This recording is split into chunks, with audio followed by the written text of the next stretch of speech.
604 Talk 107.3 FM, WBRP, mornings with Brian Haldane, off and running, starting you off at 65 degrees in downtown Baton Rouge. Good morning, everybody. Brian here with you. John LaBeouf producing, getting you ready for a busy show. Very, very busy show this morning. We got attorney Franz Borghard coming up in about 20 minutes for Legally Served.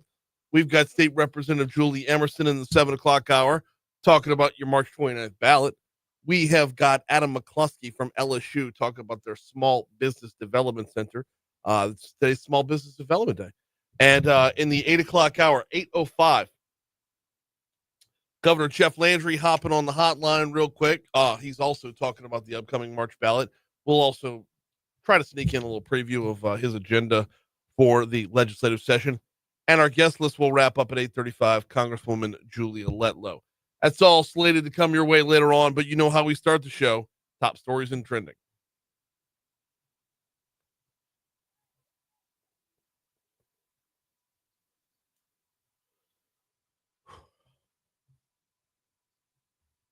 Number 5. 13 law enforcement officers from across the state were recognized and awarded for their acts of kindness performed outside of their normal work duties during the Beyond the Badge Awards ceremonies and luncheon. The officers received the Heart of Law Enforcement Award for kind acts displayed during the 2024 calendar year through nomination. You had officers from Assumption Parish, French Settlement, Houma Police Department, Lafayette Parish Sheriff's Office, Livingston Parish Sheriff's Office, Louisiana State Police, Plaquemines Parish Sheriff's Office, St. John Parish Sheriff's Office, the Thibodaux Police Department, and the Ville Platte Police Department were all represented and honored at the ceremony. Number 4. One person was brought to the hospital in critical condition after a shooting in an apartment complex off Sherwood Forest Boulevard yesterday afternoon. Baton Rouge EMS said that person was seriously injured after shots were fired at Afton Oaks Apartments on Newcastle. That's right by Sherwood. The Baton Rouge Police Department said an adult was injured with a non-life-threatening gunshot wound. The incident is under investigation. Number 3. Westbound off-ramp and eastbound on-ramp of I-10 at South Acadian were closed yesterday from 9 a.m. to 3 p.m., and they'll be closed during that same time slot today. The OTD said the closures are necessary for utility relocation as part of an ongoing widening of I-10. Number 2. Toxicology results are pending for a Baton Rouge police officer who was involved in a fiery off-duty crash in Zachary on Sunday night. Zachary PD is handling the investigation on this one. They said alcohol was suspected in the other driver in the crash. Did not say that they believed that the BRPD officer was impaired. However, blood samples were taken from both drivers. Those results, like we said, are pending. Number 1. After both the Supreme Court of the United States and the Louisiana Supreme Court on Tuesday denied stay requests for a condemned prisoner on death row, Jesse Hoffman was put to death by the state of Louisiana in the state's first execution in 15 years. One of the things we'll be talking about with Franz Borghard in Legally Served.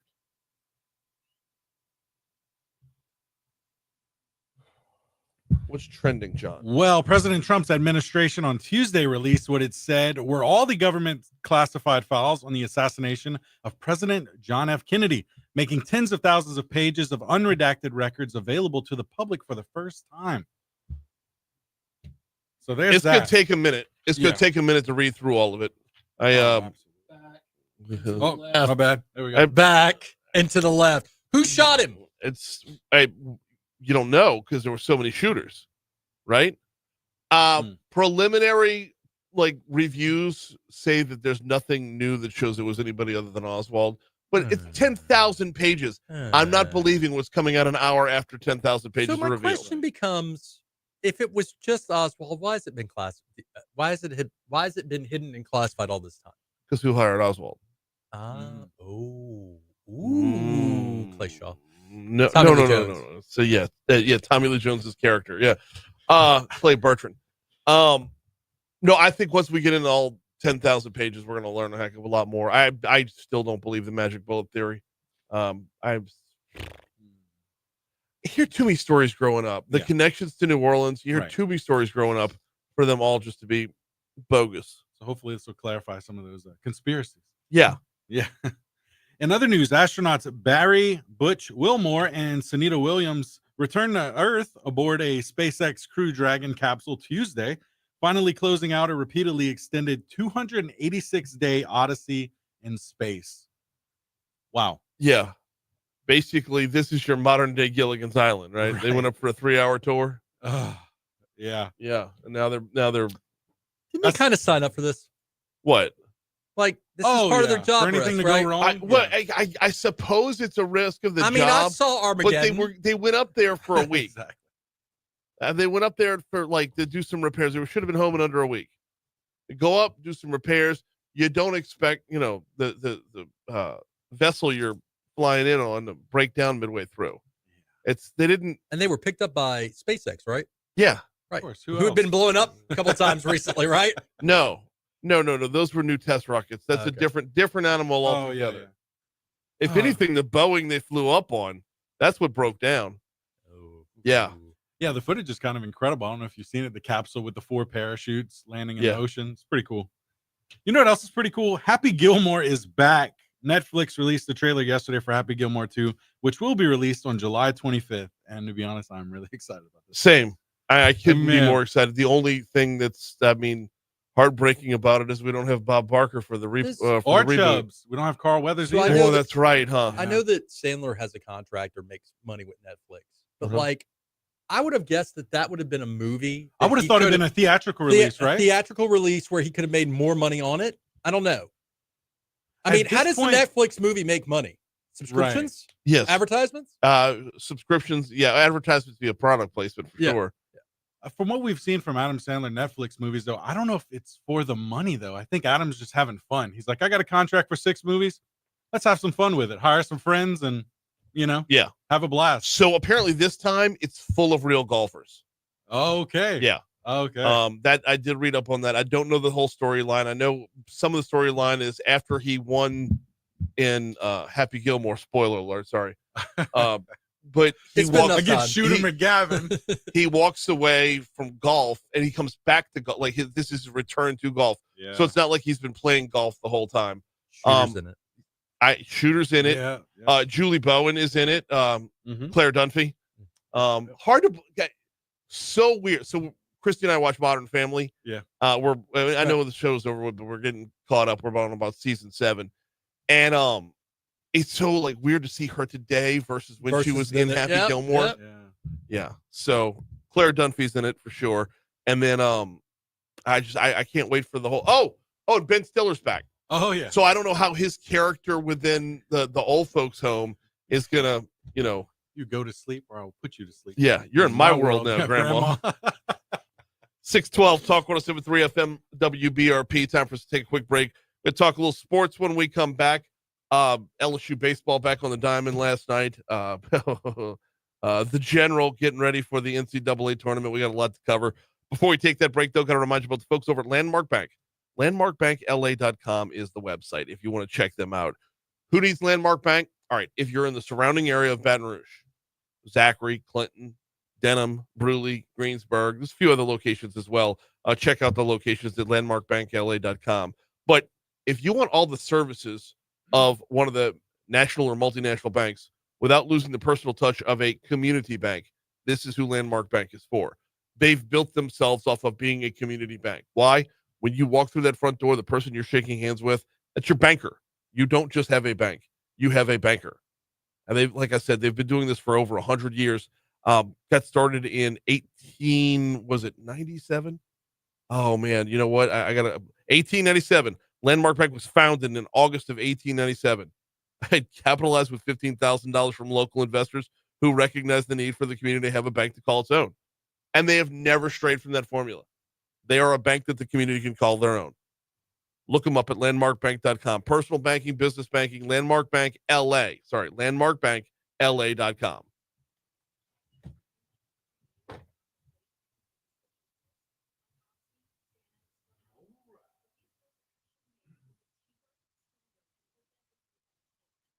Fentanyl.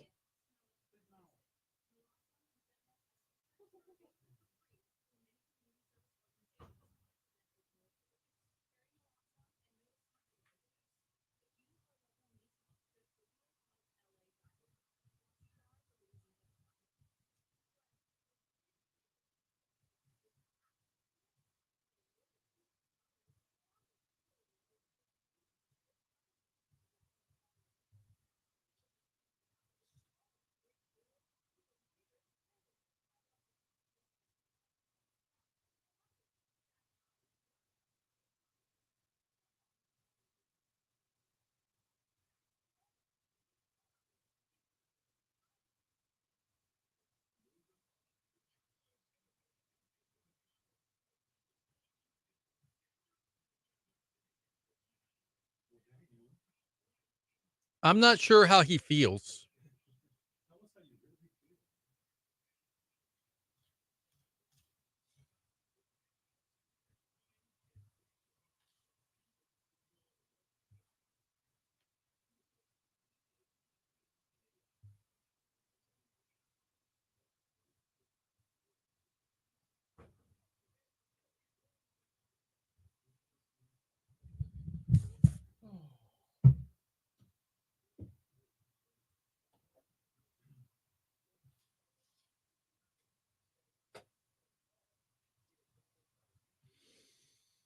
Who's our Rotary? Mark Romig.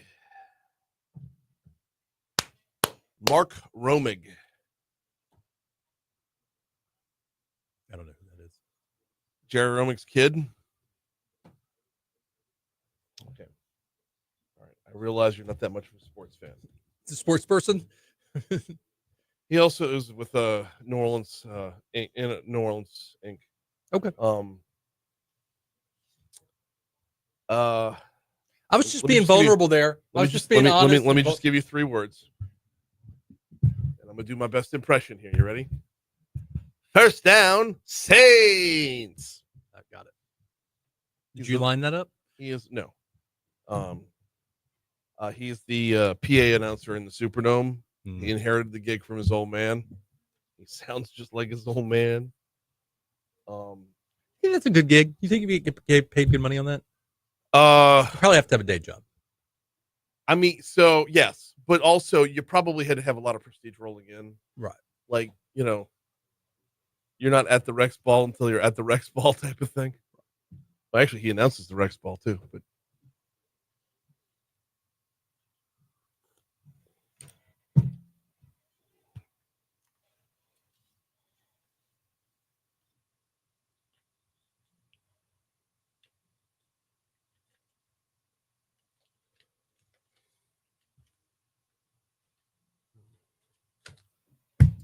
.617 Talk 107.3 FM WBRP mornings with Brian Haldane rolling right along. It was back to it last night for LSU's baseball team.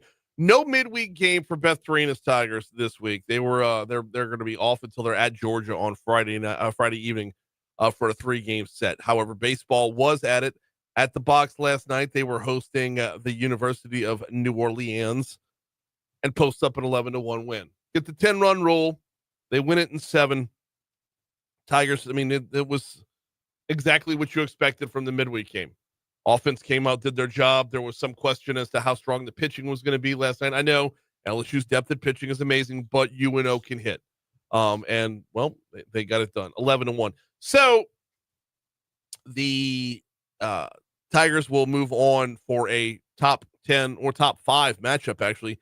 They're at Texas this week. At Texas this weekend for a 3-game set. You'll hear it on our sister station, Eagle 98.1, as game 1 is Friday at 7 p.m. Meanwhile, everybody is about to embrace the madness that is March Madness.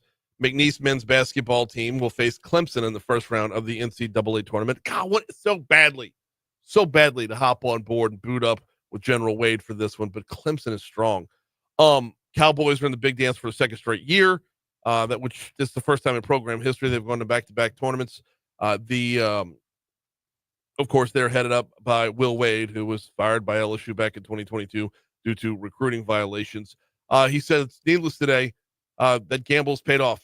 I believe in second chances. I believe in Coach, and he and I had some very, very frank, transparent conversations, and he's a great fit here. Sorry, that was the athletics director, Heath Schroyer, from McNeese, talking about the gamble of hiring the guy who was just fired because of some potential violations, which are all completely legal now. Schroyer says Wade's leadership has earned McNeese some very valuable national exposure. Every time we're mentioned on ESPN or national TV and Selection Sunday, et cetera, it just helps branding. I think that he's had a huge impact and an uptick in enrollment. So this is Wade's, he's done with 2 years now at McNeese, and he promised McNeese 2 years, and he hasn't talked to anybody else as far as potential jobs are concerned. It's going to be, what I want to see is how dialed in they are for this. versus how many people are trying to get at Coach Wade right now to get him lined up for next year. It's 6:20. Here's a Fox Business Report. So does he carry, now that things are legal? And I'm a big Coach Wade fan. Do we just pretend like that other stuff didn't happen and he's good to go and you hire him? I mean, if you got the money. Everyone in America wants to hire him right now. Right. The only university that won't hire him right now is us. How about it? That tracks. Oh, LSU.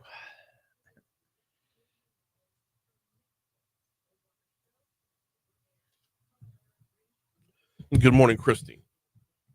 Welcome in, sweetheart. I couldn't find the article for the poop. I know that Ronald Haley has the. Here, I'll tell you what to Google. Louisiana teacher feces. Okay, that's some Google foo right there. Louisiana teacher feces. K-Pell's version of the story should come up first. Yep.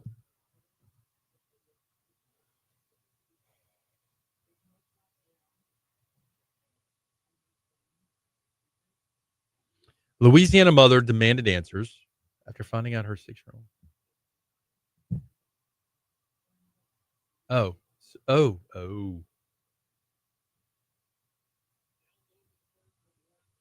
What are you ohing?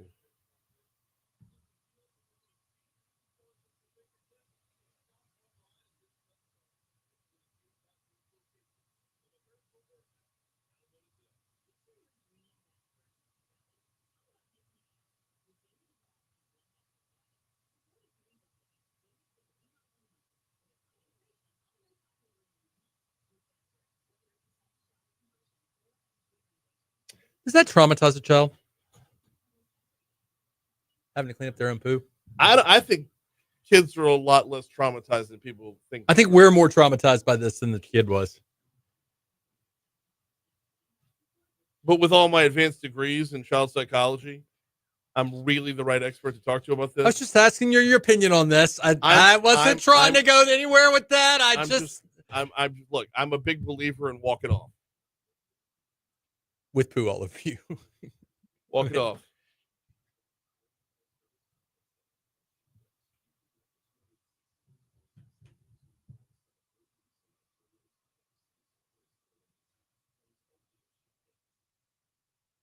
Oh, that's me.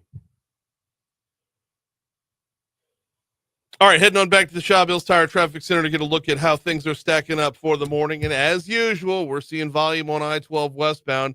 As usual, it is intermittent coming in from Range Avenue all the way up to the 1012 merge. Only thing different this morning is where it's building up, though, because normally it's stacked up by Range and then clears up as you move into Baton Rouge.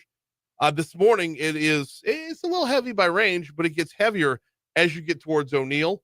Then lightens back up again before Airline. And then it builds back up right around the 1012 merge. Meanwhile, I-10 westbound looking good this morning, coming in from Ascension Parish, and 10 eastbound coming in from West Baton Rouge Parish is looking great, as is 110. On your surface streets, East Baton Rouge Parish Sheriff's Office is working a crash from about a half an hour ago.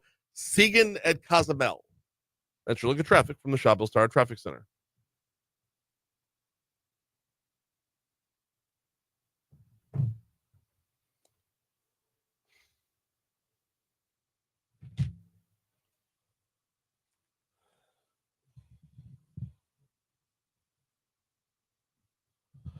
.624 Talk 107.3 FM WBRP mornings with Brian Haldane rolling right along.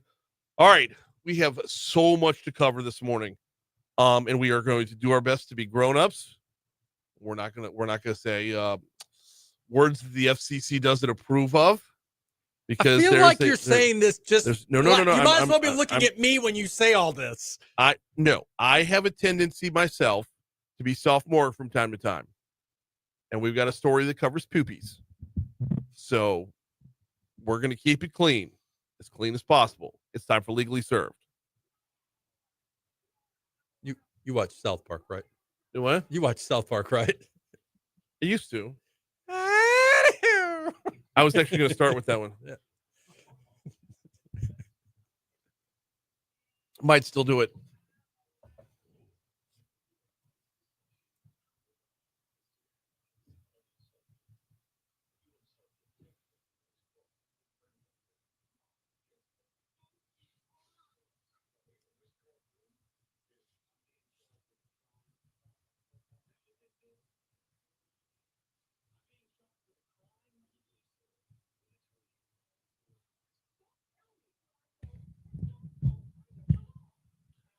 Howdy ho, Franz. How are you? Gosh, you smell so flowery. Nice and flowery. We got a couple things to talk about this morning, and we are going to get to that story. But I would be remiss if we didn't start with the biggest headline of the day, though. For Right. the first time in over a decade, 15 years. 15 years, a man was put to death in Louisiana. That happened last night. Just want your legal takeaways over it, and we'll walk this up to news so there's a clean split. So there were some, if I'm not mistaken, there was some legal challenges to the method in terms of the is it the nitrous gas? Yeah. Yeah. Hypoxia. Yes. Nitrogen hypoxia. Yeah, based on religious grounds, based on, does he get to choose his method if it's cruel and unusual? All legal avenues were exhausted, and at what, 650, 620, thereabouts.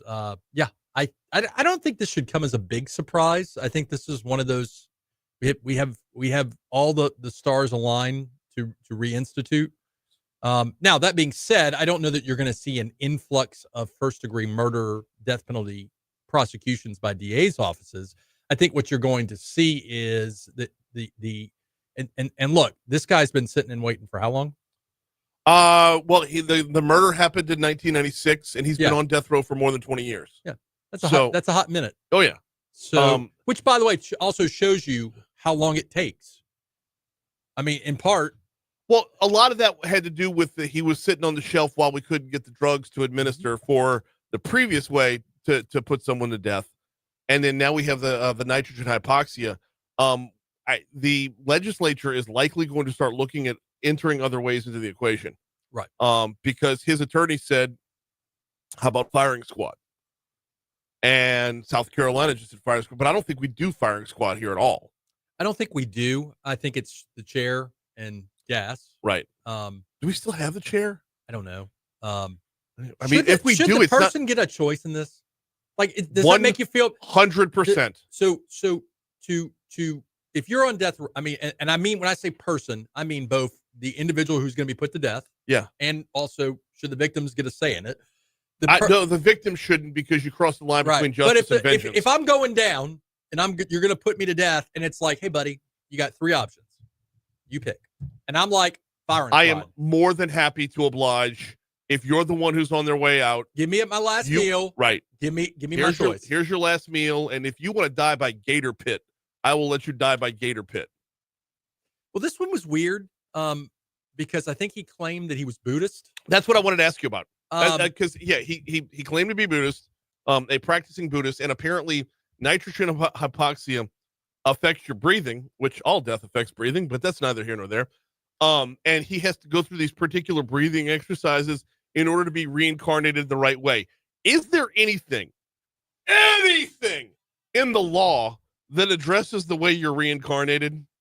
Do we give a about that? No.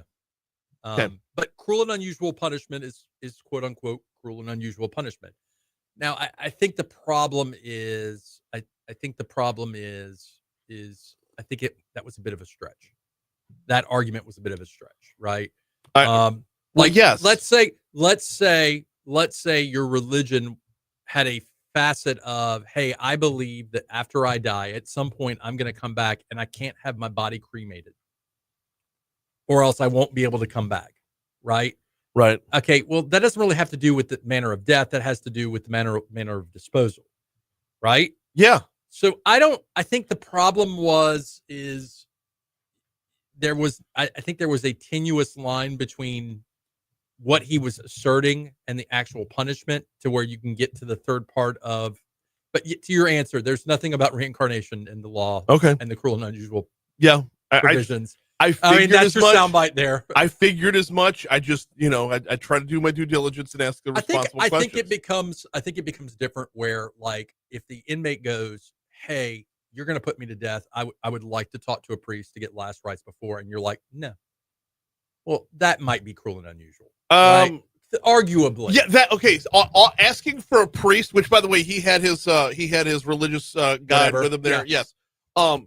Asking for a priest is one thing, but saying I can't go to the electric chair because I might drop my rosary, that's a different. Yeah. That's a different story altogether, right? Yeah. All right. It's 6:30. Here comes news. We're getting into the poop next.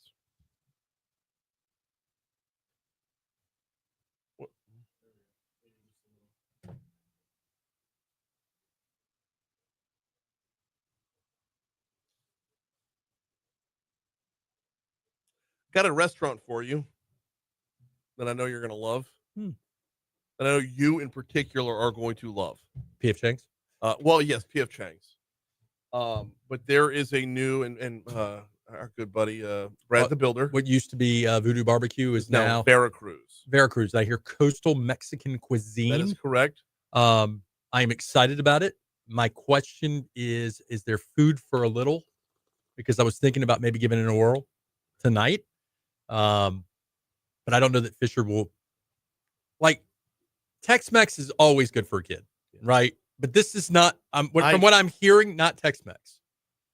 No, it's coastal Mexican. And okay, I don't know what they were called, but it was this chicken on a skewer. I think he would love. Okay, so there's stuff. Yeah. I don't know if he has a kids menu. I have to assume he does. Ran into Sharon Weston Broom while I was there. How's she doing?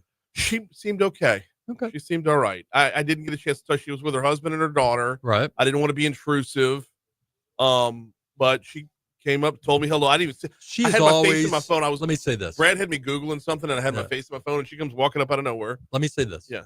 Whether you like her or not as a mayor, she is genuinely a nice person and has always been very super nice. I mean, I disagree with some of her policies and I didn't support her this last run, but there was a time I did, and I will tell you she is a genuinely nice human being. Yes.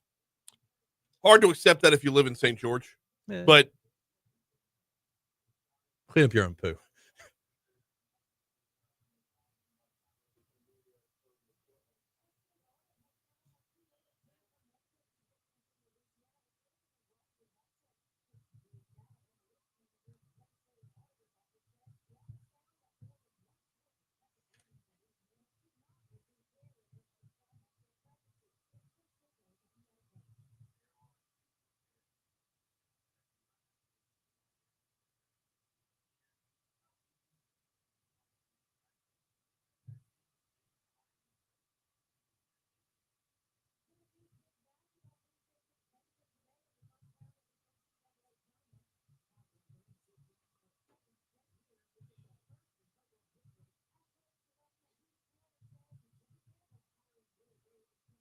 he didn't take a gamble.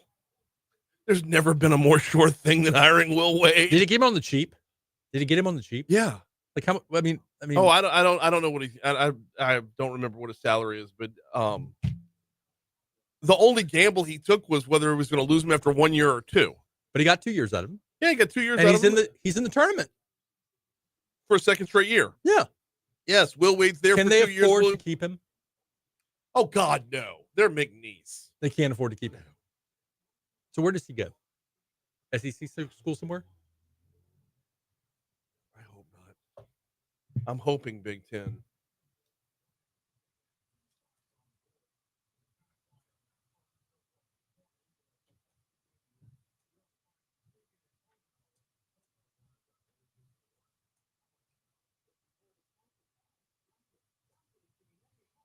Let's see.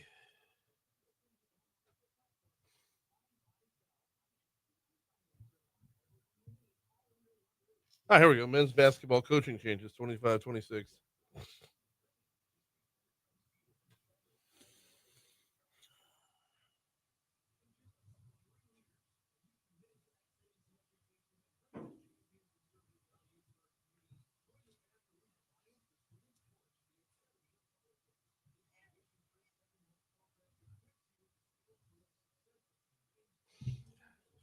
Always chasing.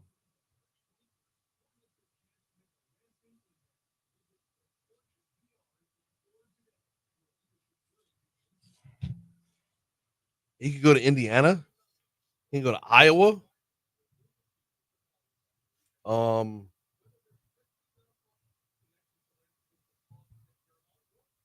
Minnesota's open. Does he get more money than he made at LSU? He will. UNLV. I don't think he'll land UNLV. He's too good for that. I would guess. Oh, West Virginia.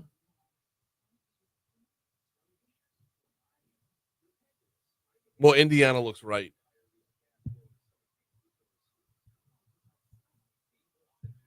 If I were going to top three it, I would say Indiana, Minnesota, in this order: Indiana, Minnesota, Iowa.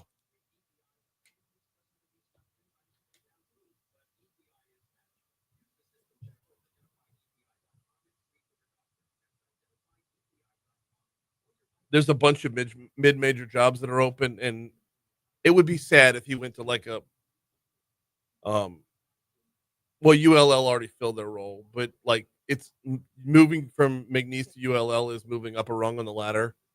But you don't have to do that if you're Will Wade. You'll make the big splash because you're already proven at the top level.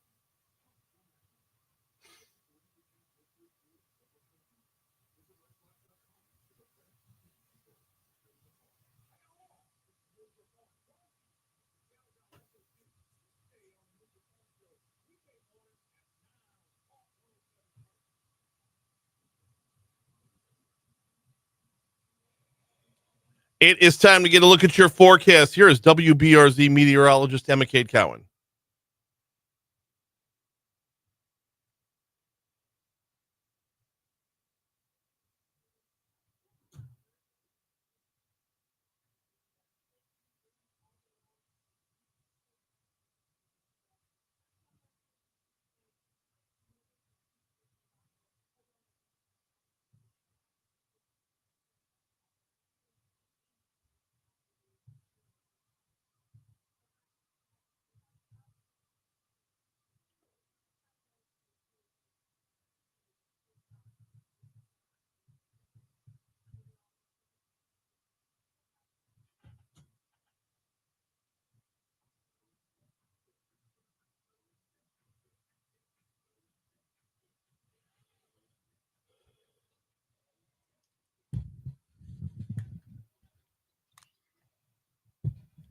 Boop, boop, boop, boop, boop, boop, boop, boop. 637 Talk 107.3 FM WBRP. Mornings with Brian Haldane, rolling right along, legally served with attorney Franz Borghard, rolling right along. I meant to ask you during the break. We got you till 6:50 or all the way to 7? Sure. Do you have Court TV today? I do have Court TV, but because I'm a humble servant of the listeners. You have to bug out at 6:50. I'm staying all the way to the top, baby. All right, thank you. Humble servant. Let's dive in. Let's put on some gloves and grab some Lysol and dive in. A school administrator in Zachary turned herself into the East Baton Rouge Parish Jail Monday morning. I'm grabbing this from WAFB. Christy Scott Gilpin was booked on a felony charge of cruelty to juveniles. Jamisha Augustine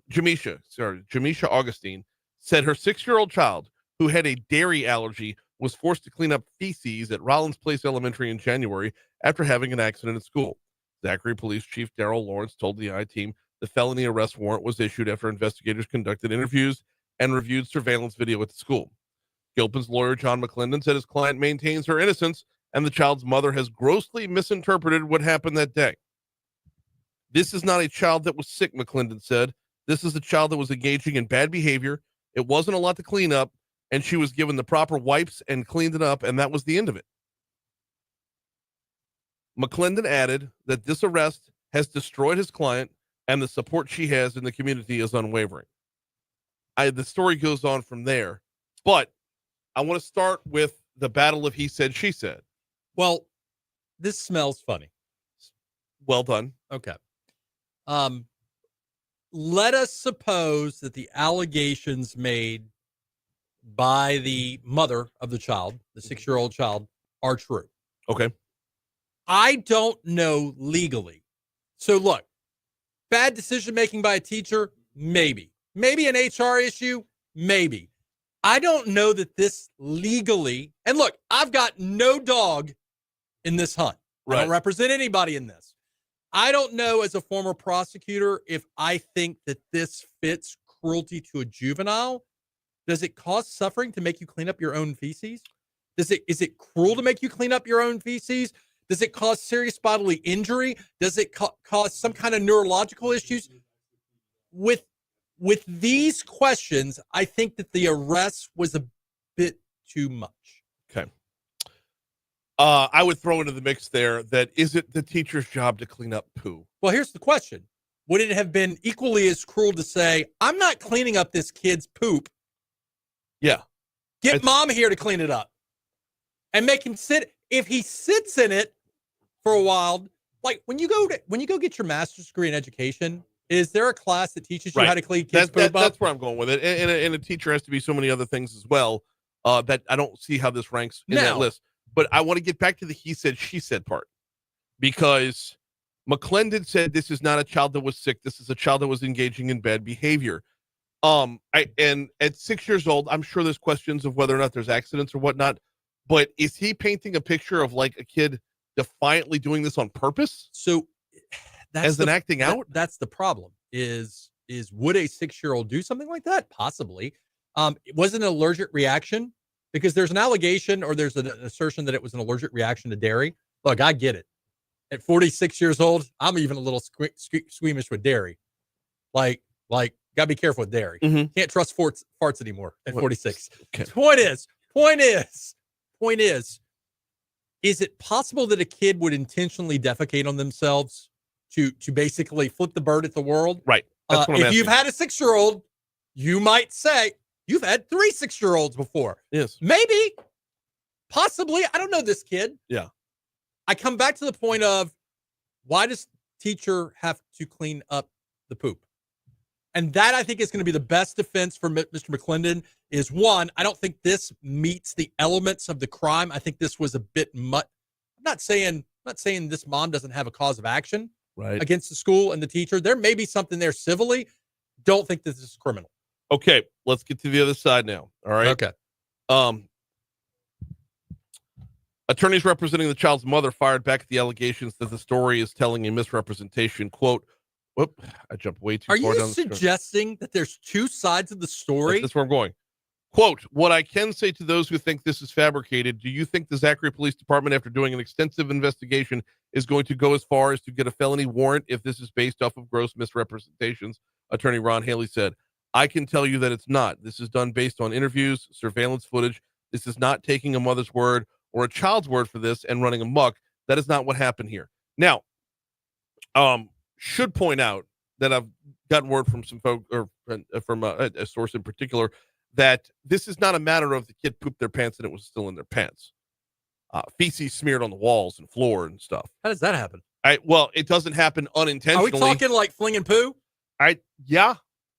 I mean, and I'm going to be very careful. Smearing, whatever. I'm going to be very careful with the flinging of poo comment, lest anyone accuse me of any kind of assertion of primate behavior.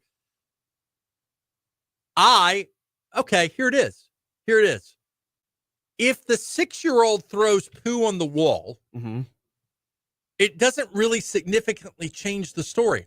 If I'm a teacher, I'm not cleaning that up. You clean it up, dude. It doesn't change the story from the teacher's perspective. Right. But it does change the story from the perspective of, was this an accident due to dairy?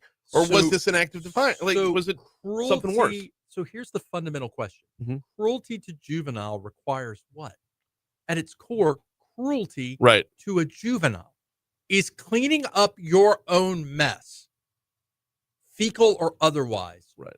A cruel act of punishment. I mean, like corporal punishment. It's an act of punishment. Yes. But is it cruel, is what you're saying? Is it cruel? Right. It does not cause serious bodily injury. Can they prove that the kid was in some way traumatized? If the kid was throwing the poo, and I'm not saying he was, I don't know what happened. I wasn't there. I have no dog in this hunt. But if the kid can throw the poo, he can't clean the poo? Right. That all being and by said, the way, to be fair, we don't know he or she. We're just using he as a generic. yeah. So it's 2025. If she threw the poo, either way, it threw the poo. Right. Eugene Collins, former president of the Baton Rouge NAACP, said he got involved after the mother began getting pushback in the community. Quote, "This was wrong to do to a child. Now you are looking at charges, a felony warrant filed. This teacher turned herself in, and this department investigated and arrested a high-level administrator at a school system in the Deep South. It's not enough for you. You don't want to see the right side of this." I have a third question here: is why is Eugene Collins involved in this? Are you asking questions you already know the answers to? 100% I am. So the presence of Mr. Collins, who is involved in the NAACP, is he a council? Did he win council? No. He lost Anthony Kennedy. I actually know Eugene. He's not a bad dude. I've known him for he's a good minute. He's a good dude. Went to leadership Baton Rouge with him. He is really a good dude. So the question becomes: is there a racial component of it? Which that could, is that a part of it? Would she have made a child of a different race not clean up the poo? Is that really? But to the elements of the crime. Okay, this is the question you haven't asked me yet, that I know you want to ask me, which is, well, does an arrest mean anything? No, you're right. Does it mean anything? Yeah, it's probable cause. It's not proof beyond a reasonable doubt. It's probable cause. So what that means is the police said more likely than not something happened that broke the law. Not proof beyond a reasonable doubt, but more likely than not. Just enough. Now, that being said, I think she has defenses, especially if I was under the impression it was the kid defecated himself or herself, and it was you clean your own mess up. If in fact it's, hey, it's leaking out my pants and I'm like flinging it and throwing it and all that, I don't know what happened. That changes the dynamic of who's supposed to clean it up. All right. That brings us back around to the surveillance footage, which we'll get to after the break. Since you're here until 7 o'clock, we're going to stay on time. Quick break. We'll check traffic. We'll check your money now. Conversation will continue with Legally Served and attorney Franz Borghard next. So that's what I didn't want to interject. I was letting you go. But that's why there's paraprofessionals that deal with the poop and like poopy kids and things like that. But that's another thing. Like, was this, I'm so glad you mentioned it. Is this an act of defiance though? Where it was like, oops, you pooped, but I'm going to smear it all over the bathroom. And the teacher's like, hey, dude. So Mr. Haley and I once represented early in our career together. We represented a young man who was blind and deaf and who was made to sit in his own feces for an extended period of time in some heat. We settled the case, right? That's an easy one, right? Sitting in your own poop, high temperatures, rash, whatever. Yeah. Like, I'm just playing this out.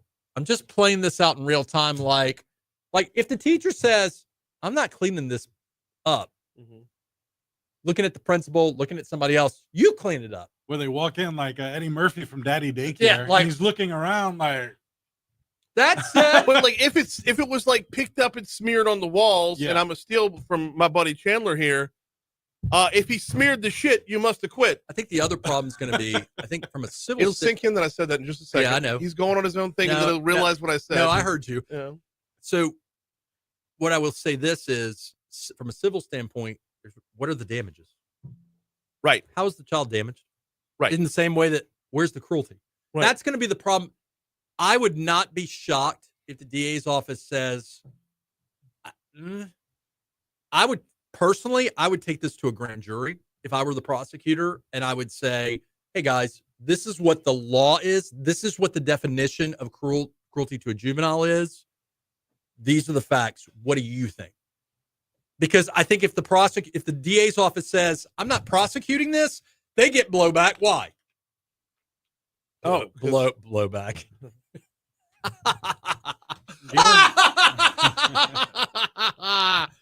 Galen makes a good point. When my kids were in elementary school, we would have gotten a call to come get the kid, poop included. I have too. Like, I'm not going to call out one of my daughters, but one of them has in Caprices where she was compacted, and so the poop would kind of come out every now and then. You have to go pick them up. If my son starts pooping on himself in the 3rd grade, and I get a call, you need to come pick this creature up. I'm not making that teacher pick it. What am I going to? Not only pooped, but like, he smeared it on the wall of the bathroom. Like, why are you calling me? This is cruel and unusual that you're making. Wait, you're going to make him clean it up? Right. And it goes back to something Brian said before the segment. is there an element of, if you're really being defiant, if you're really being like bad, Yeah. isn't there a value in you clean up your own mess? Yeah.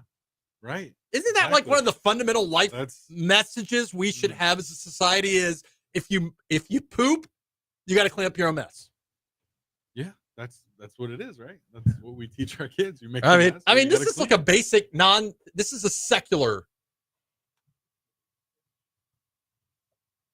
I got it. I don't know if you can hear it. Oh no, I can hear it. Okay. Who's that call? Huh? Who's the call? Oh, that call? Yeah. That he was kind of making the same point. Is that it's completely different because that's what he said. He said the kids smeared the poop. Now, if I was it's like, a oh, yeah. if it's a child that's a minority and there was racial targeting, then does it become a hate crime? And I don't know. That's There's the been thing, nothing in there to suggest. So the listeners, viewers, everybody, there's nothing in any of the articles I read that suggests that it was a racially motivated crime. Same. Yeah. But can it be turned into that? I think you're watching it in real time. Yeah, be turned exactly. into that. Yeah. Which doesn't provide proof beyond a reasonable doubt. That just.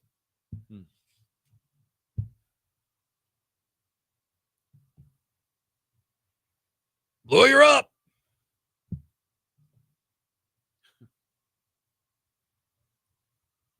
You take a lot of notes over there. I like that. I have questions and I want to make sure I get to them. I know. I just ramble and talk. I know. I know. I need to do a better job of not letting it get me distracted so I can get us back on track. You're here to ramble and talk. That's the whole purpose. Yeah.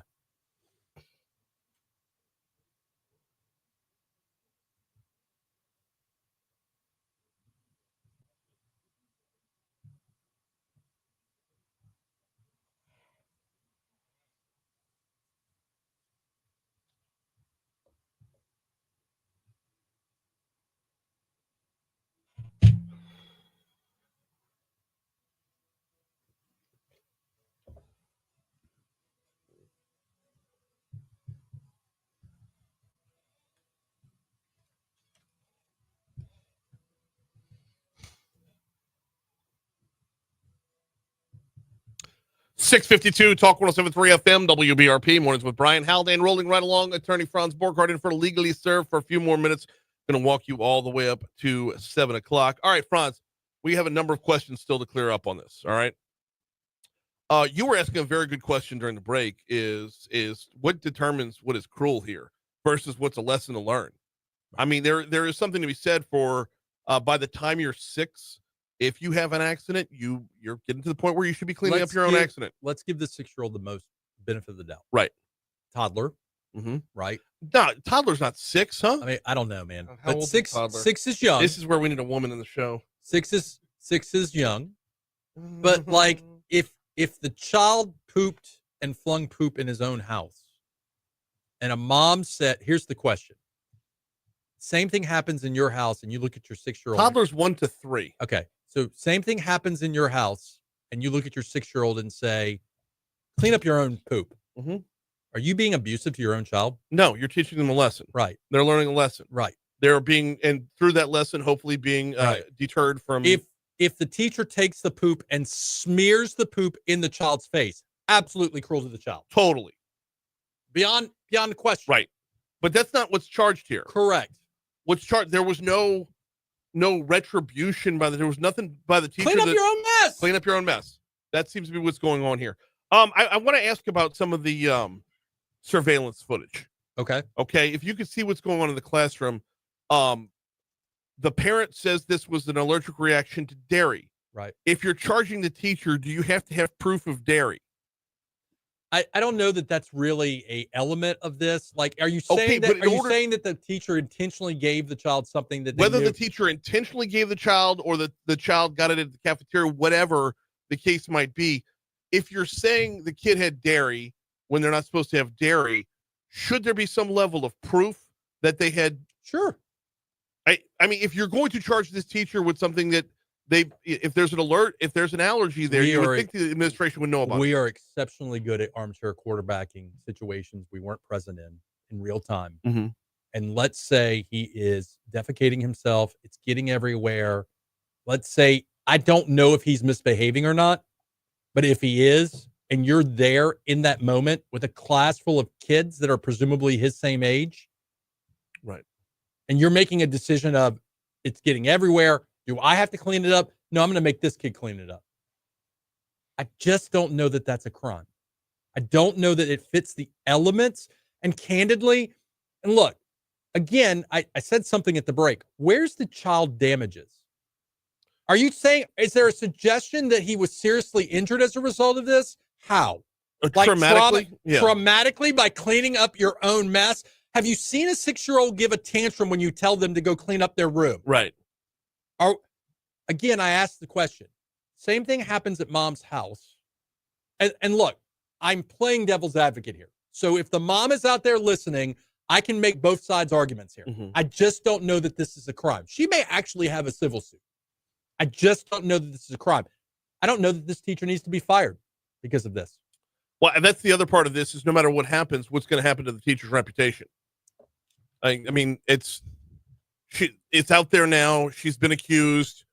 I don't. We don't follow up to that point. So if the teacher goes to look for another job somewhere, I think there's an employer somewhere that's going to say, "I want the kind of employee that makes people clean up their own messes."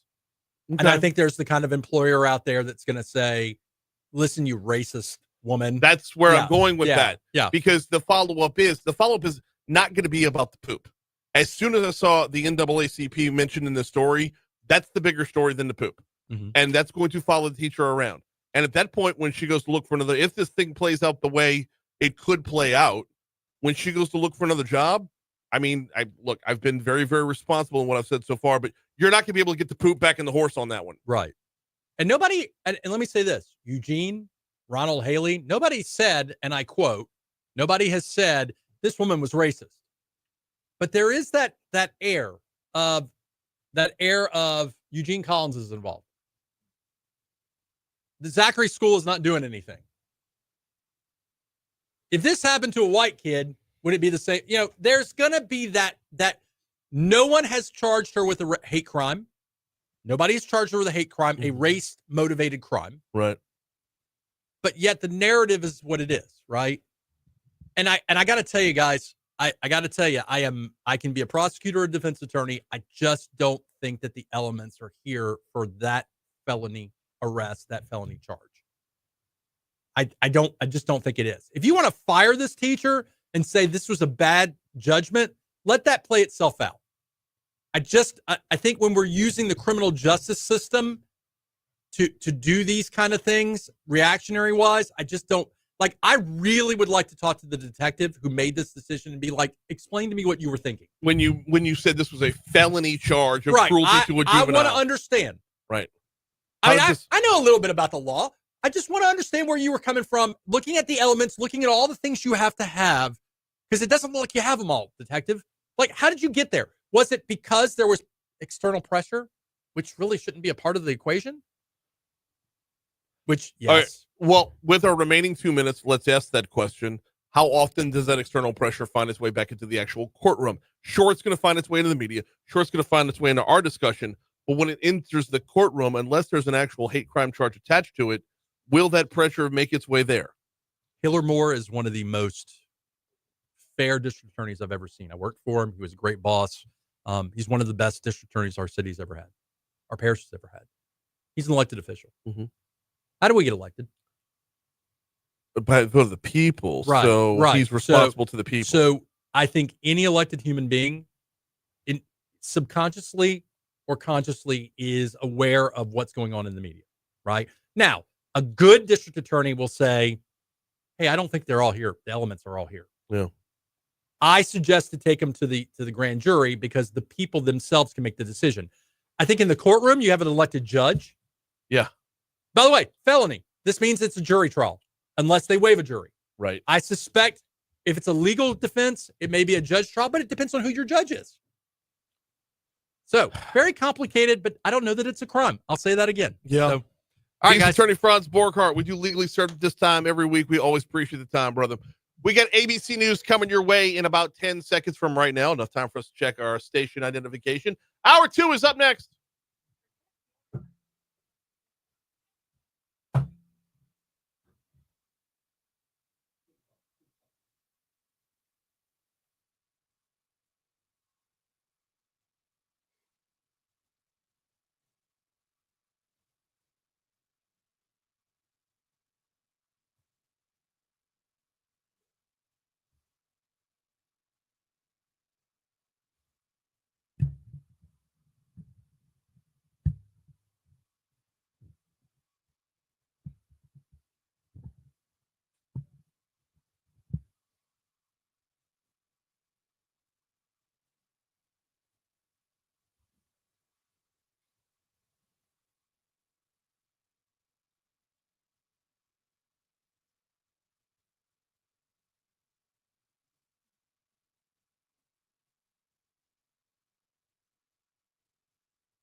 Whoa.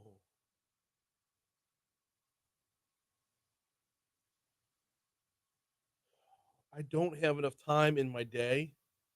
I don't have enough time in my week, but I'm going to read all 10,000 pages of these JFK documents. I don't like, I have way too much life going on right now, and yet something's going to have to be pushed to the wayside.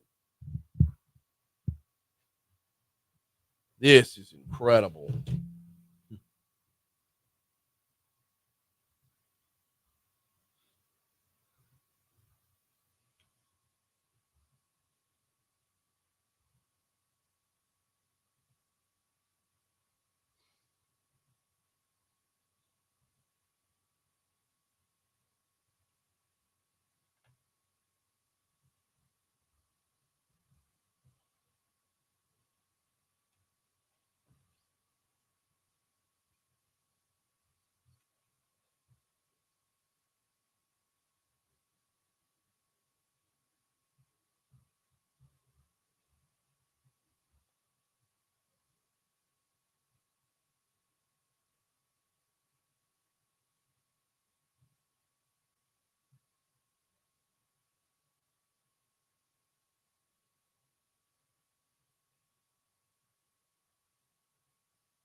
7:05 Talk 107.3 FM WBRP. Mornings with Brian Haldane rolling right along. Hour 2 coming your way right now. Brian here with you. John LaBeouf producing. We are starting off your second hour of the show at 65 degrees in downtown Baton Rouge. We got a busy hour this hour. State Rep Julie Emerson.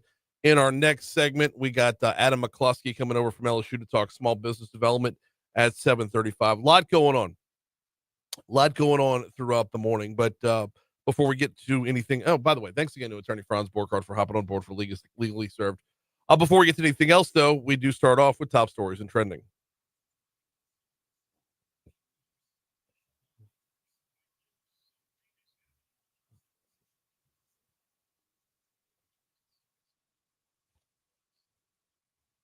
Number 5. Number 5 starts us off with whooping cough in 2024. The number of whooping cough cases in Louisiana was 12 times as many as the prior year. Now, a quarter of the way through or into 2025, the state has almost surpassed last year's total with 100 confirmed cases already. Pertussis, or what they call whooping cough, is commonly referred to, characterized by the noise patients make as they suffer through the illness. It's a trend that is continuing, and we very well could pass last year's total by Easter. Number 4. One person was brought to the hospital in critical condition after a shooting in an apartment complex off Sherwood Boulevard Tuesday afternoon. The apartment complex was Afton Oaks off Newcastle near Sherwood. BRPD said an adult was injured with non-life-threatening gunshot wound. The incident is under investigation. Number 3. Toxicology results are pending for a Baton Rouge police officer who was involved in a fiery off-duty crash in Zachary Sunday night. Now, Zachary PD is handling this investigation, the investigation of the wreck. They said alcohol was suspected in the other driver in the crash, but did not say if they believe the BRPD officer was impaired. However, blood samples were taken from both drivers, and those results are pending. Number 2. The westbound off-ramp and eastbound on-ramp for I-10 at South Acadian Thruway was closed yesterday from 9 a.m. to 3 p.m. and will be closed during that same time slot today. DOTD said the closures are necessary for utility relocation as part of an ongoing widening of I-10. Number 1. After both the Supreme Court of the United States and the Louisiana Supreme Court on Tuesday denied state requests, for a condemned prisoner on death row, that would be Jesse Hoffman. Hoffman was put to death by the state of Louisiana in the state's first execution in 15 years. Time of death was 6:50 last night.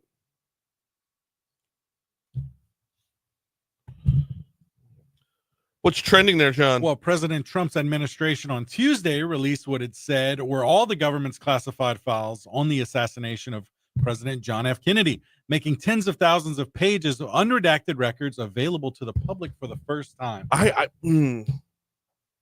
might take a couple days off. Yeah, I've got to find. I want to find time to dig into this, man. 10,000.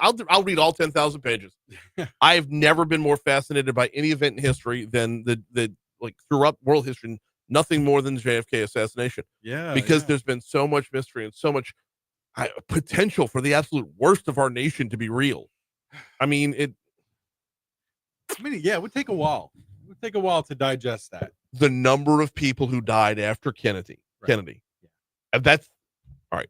Knew too much, right? I don't believe in conspiracy theories very often because it takes multiple people to pull off a conspiracy. That's the nature of conspiracy, is conspiring, right? Yep.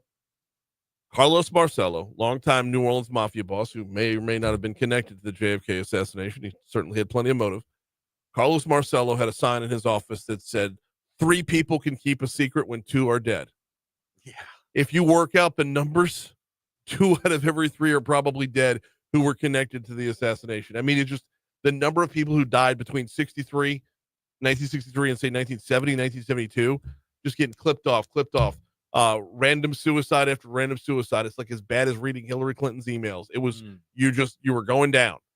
And that part of it is just that it leaves the intrigue open so much. Oh, absolutely. And I don't think time heals this wound. Oh, no, we've seen that. Right. And so even chasing down the rabbit trail of conspiracy theories, how many of them eventually become true? You know, where, it's a conspiracy theory until it's true. Once time has passed and you can heal from it. But when you have a coup, when you have, I mean, we have the potential is out there that it, did Lyndon Johnson order this assassination? That is one of the theories that's out there as we chase this down. If the sitting vice president ordered the assassination of his boss. And I'm not saying that's the case. No. I'm saying that's one of the possibilities. Right? If that's the way it plays out, though, how does that change American history?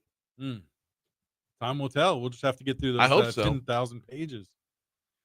Astronauts Barry Butch Wilmore and Sunita Williams returned to Earth aboard a SpaceX Crew Dragon capsule Tuesday, finally closing out a repeatedly extended 286-day odyssey in space.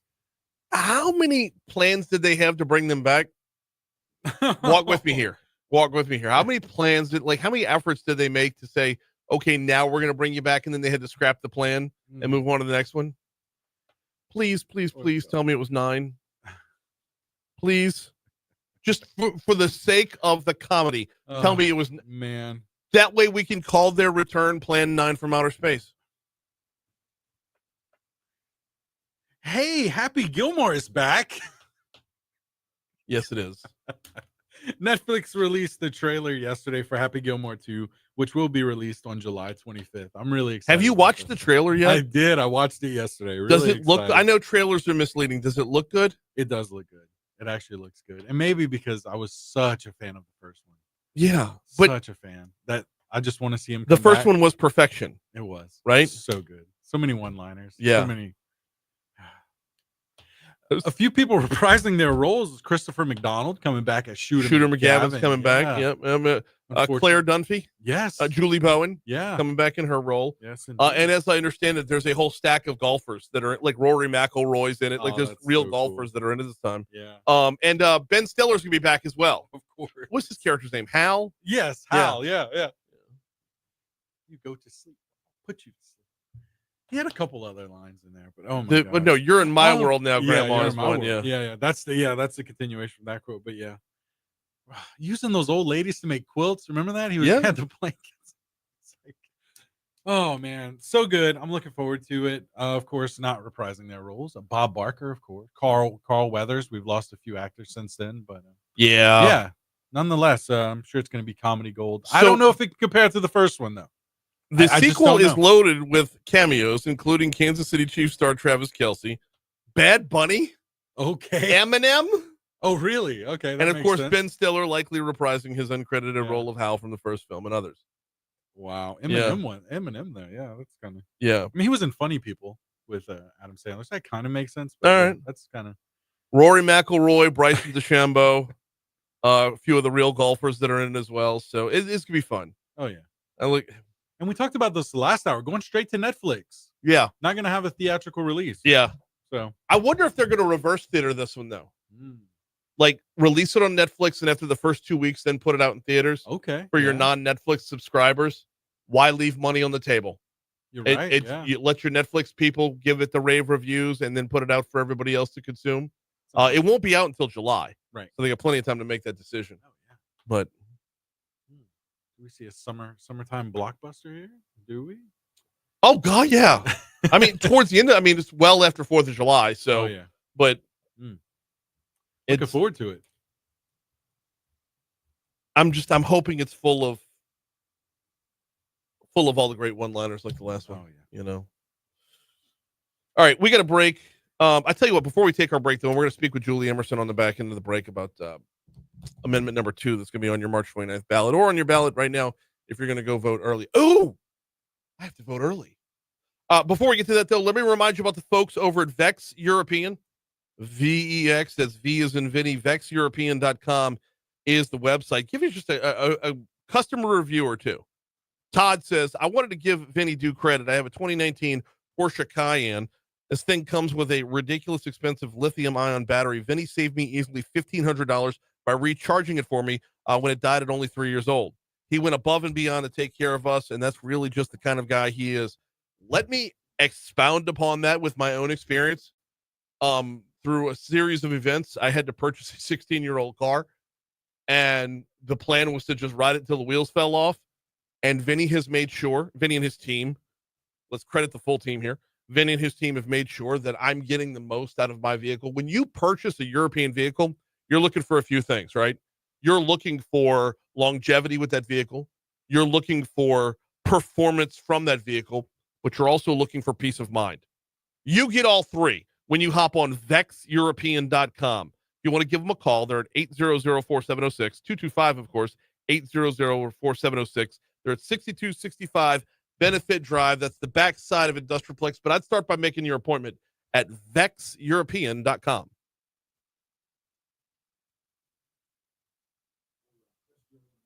Do what? That's Julie? All right. I'm sorry. I caught a funny in my head and couldn't let it go, and I couldn't say it on the air either, but it tied back to Legally Served. You eat pieces of shit for breakfast? Right. Yeah. No.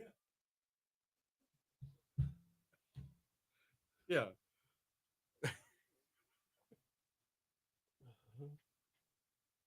So I was like, your home. You're too good for your home?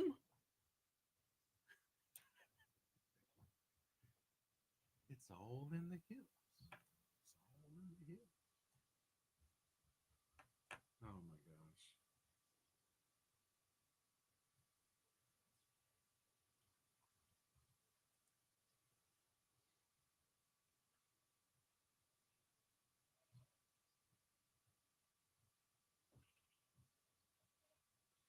And will it be good? Time will tell. But, until then, we could just hope that it's gonna be comedy gold. oh.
717 Talk 107.3 FM WBRP mornings with Brian Haldane rolling right along. So coming up on March 29th, we're going to have an election here in Louisiana, and quite honestly, early voting's open right now if you wanted to take advantage of it. On your ballot on March 29th will be 4 constitutional amendments. Wanted to talk about one of those constitutional amendments, Amendment number 2, because one of the people largely responsible for said amendment is State Representative Julie Emerson, who joins us right now. Julie, welcome back. How are you? Hey, Brian. Thank you. It's good to talk to you again. Always glad to have you on. Let's walk through amendment number 2, how it came to be in the form that it's in, and what it actually does. Yeah, thanks for giving me the opportunity. I know that there's been a lot of back and forth on this amendment for sure. Hopefully it can clear a few things up. So, if you'll remember back in the regular session, there was some conversation about having a constitutional convention. We had some really great debate about it. Ultimately, just kind of couldn't decide on the format and how we were going to do it, and ended up not passing the bill. But when we got to the tax session, we realized that the number one article of the Constitution that really needed some updating and amending was Article 7. Over the years, there's been 300 plus constitutional amendments since 1974, and about 80% of those have directly dealt with Article 7. So it's grown significantly in length, kind of been cluttered, has some outdated language. So we decided to sit down and try for a rewrite of just that article, and that is the article that deals with fiscal matters, revenue streams, anything like that. And so we decided to sit down and try our hand at it, and this is the result of it. And Brian, I can really tell you, in my opinion, I know obviously I was there at the table putting this amendment together, but some of the greatest fiscal reforms I think that our state's seen in a long time. And you have to remember, you've got about 50 years of kind of changing it around and changing some words, and like I said, 300 something amendments. So it was just time to update it. It was time to clean it up.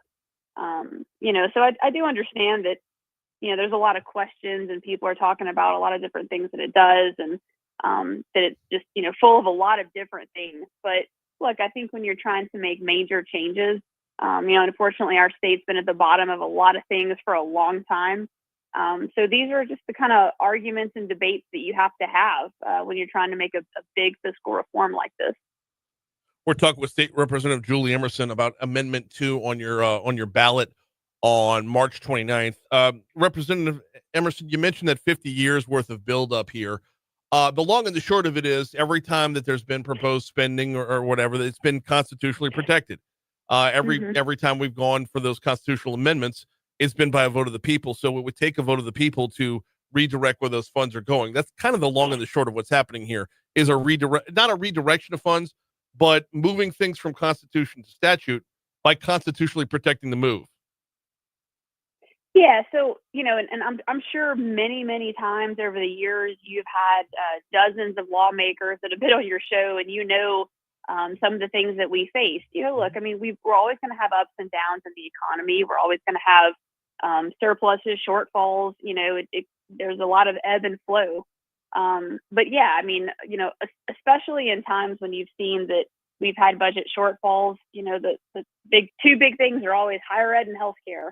But that just really kind of happens to be the two things that really aren't constitutionally protected. And so, this amendment, you got to remember, Brian, we have lots of different little funds that are kind of locked up. Obviously, we do need to have a healthy rainy day fund. Yes. That is certainly part of being responsible. But we have some of these ancillary funds that have been just sitting there for a while, and they do earn some interest.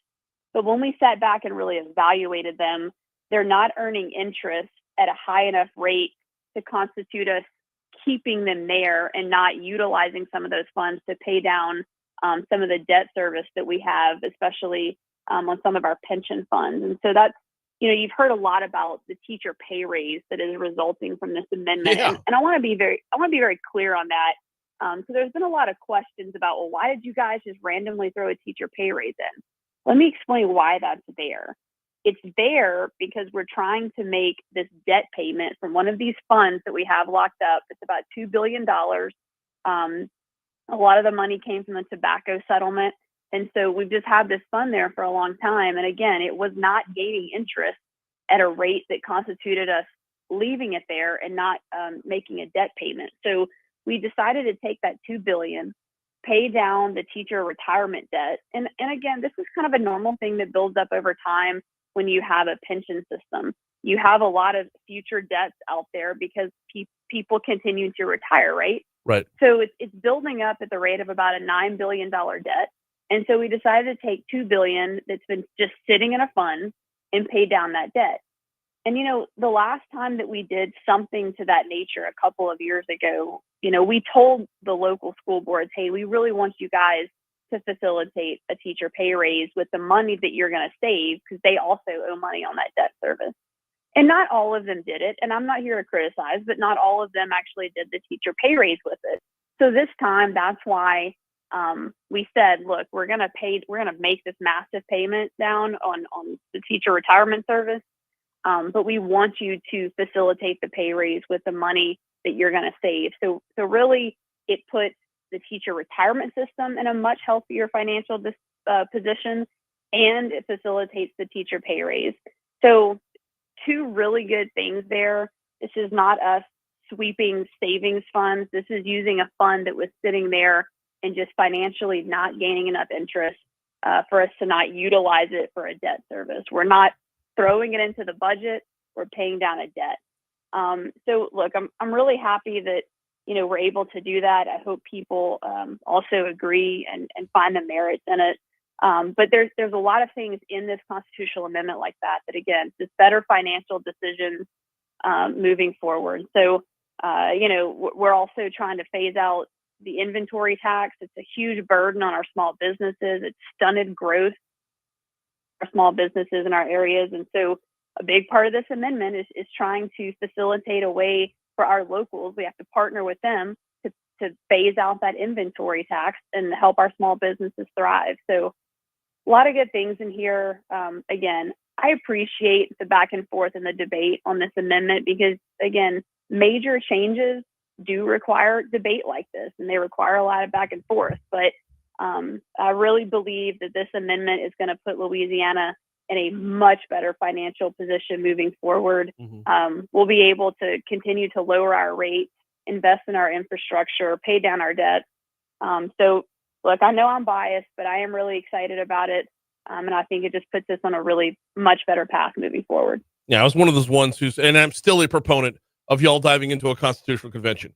But when that fell short, getting this out of it, it's not, I don't want it to table the discussion, but at least it buys us some time towards that discussion. And when we're talking with State Representative Julie Emerson, one of the reasons we need to have that discussion, Julie, is because our Constitution is 50 years old, and the reason we had to constitutionally protect every bit of spending that's gone through is we're paying for the sins of our fathers and grandfathers, because Louisiana a long time ago, well, not that long ago, had a reputation for being a very corrupt state.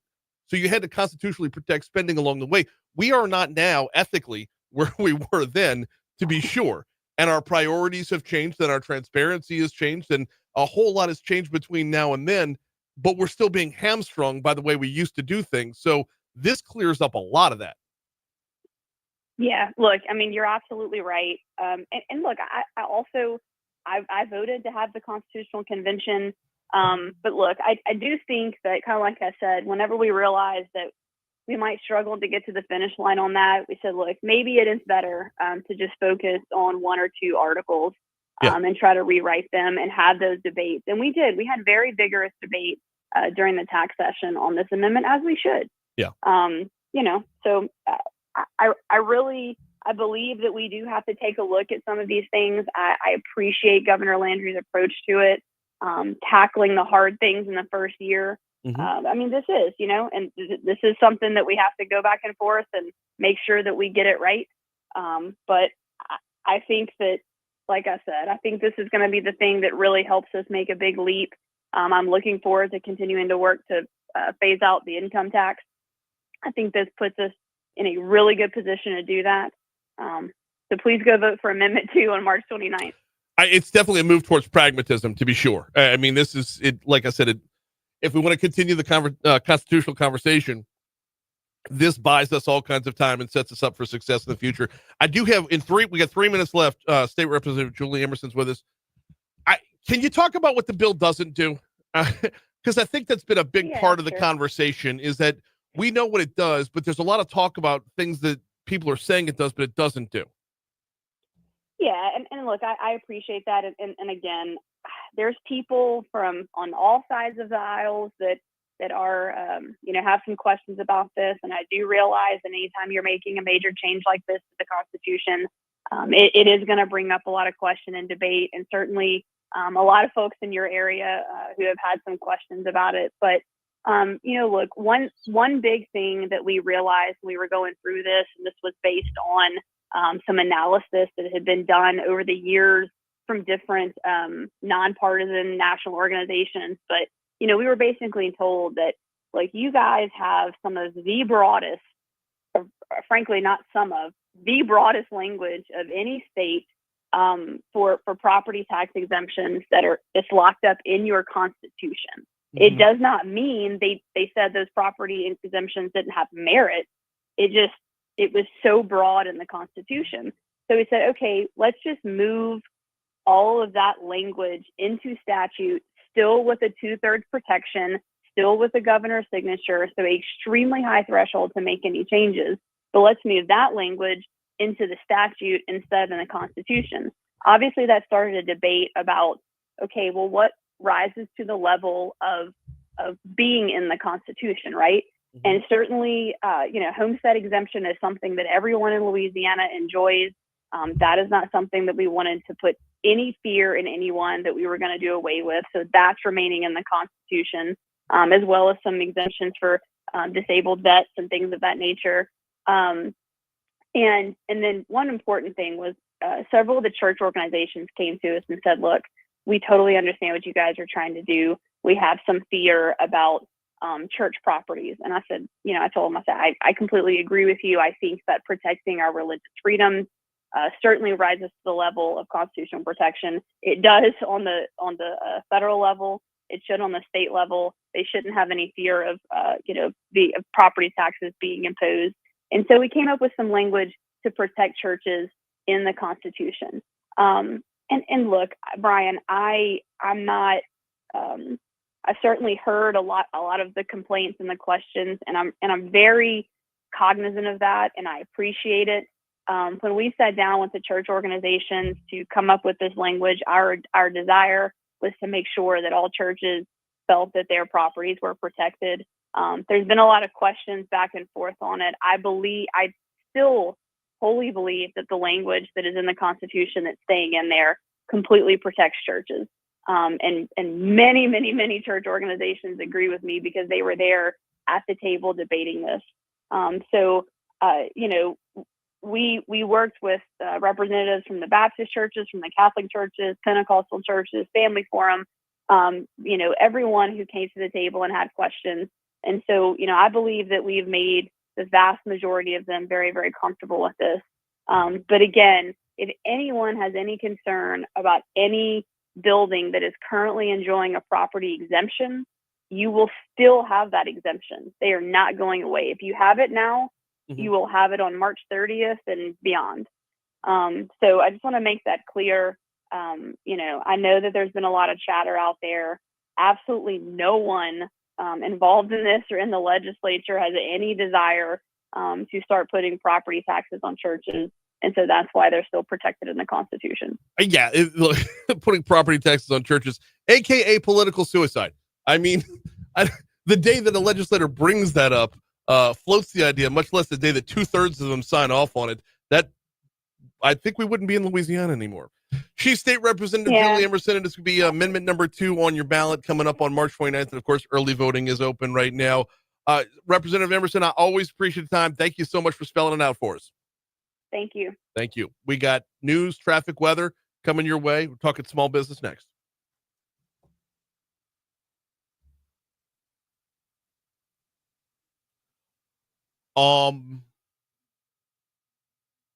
I just got a mountain of texts on the poop story. Oh man, I'm looking at the board. I thought I did something wrong. I was like, wait, what?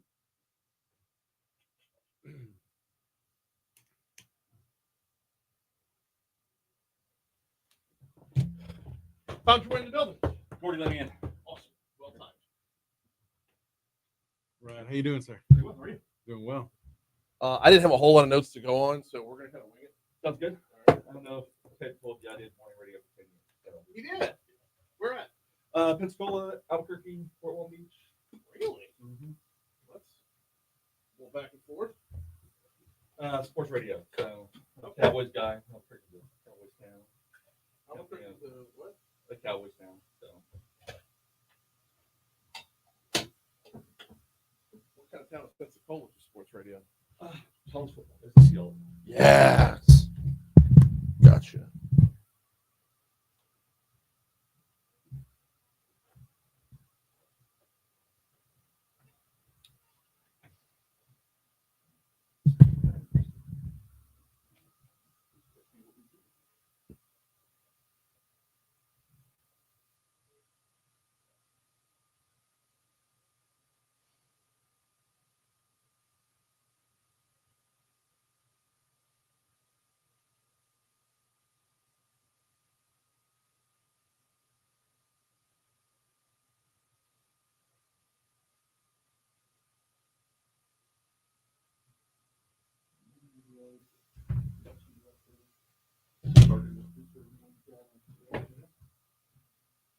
You guys decided to go make money? I went back to school, so my wife said, I'm not moving across the country every 2 years.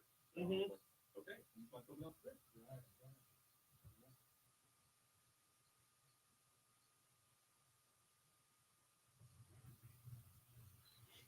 Yeah. What automation y'all running? Is that, What's that? what automation is that? Is that Scott? Wide orbit. Wide orbit. Yeah. That's not what I work with. Yeah, I decided early on I was not going to be chasing job after job. In fact, I didn't get into radio until I was 27. So, Oh, so you did have a later start. Yeah. Like Yeah, and I worked in hotels before this in Baton Rouge, and you're not going to make any serious money in a hotel in Baton Rouge unless you're a general manager, and I was not a general manager. That was not my end. Or you move to a destination market. Not moving to a destination market, so it was like had the radio bug since high school and just was on the shelf, you know. Yeah, I got in when I was 14 or 15. Was my first job. Board op and FSU basketball, switching, trying to find. We used to have to hunt for the satellite, flicking switches to find it on StarTag. Yeah, my first unpaid gig was at a little AM station in Covington, Louisiana. So, and that was just kind of dicking around on the weekend. But you know, the theater people say the theater bug bites you, the radio bug bites you too. It's the exact same. Only problem is you can't see your crowd.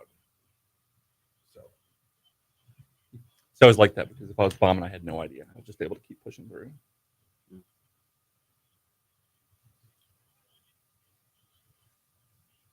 Of course, now I'm mid-40s and I can't hear anything.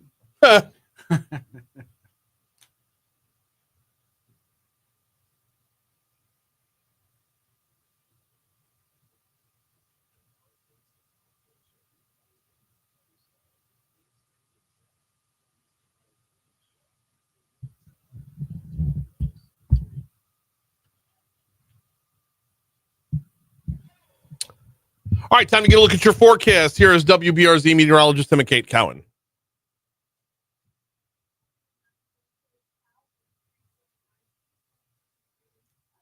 I got out a little before they started putting cameras in studio. So yes, we're always on Facebook Live. Always. That drive me nuts. Yeah, it does. And I mean, I hate it because like if I have to use the restroom or whatever, the camera's just staring at an empty studio with my sponsors rolling behind me. And there's oftentimes in this Facebook audience gets unbelievably pissed because there's times where we'll have like, you know, chief of police on and I want to ask them about an ongoing investigation they can't comment on. So if we're going to go off the record, the microphones have to be off. So they're just staring at two people talking to each other with no volume.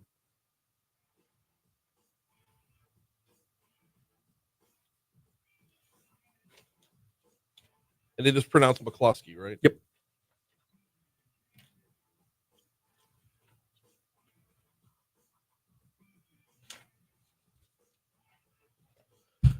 .737 Talk 107.3 FM, WBRP, mornings with Brian Haldane, roll and ride along. Thanks again to State Representative Julie Emerson for hopping on board to break down amendment number 2. Coming up at 8:05.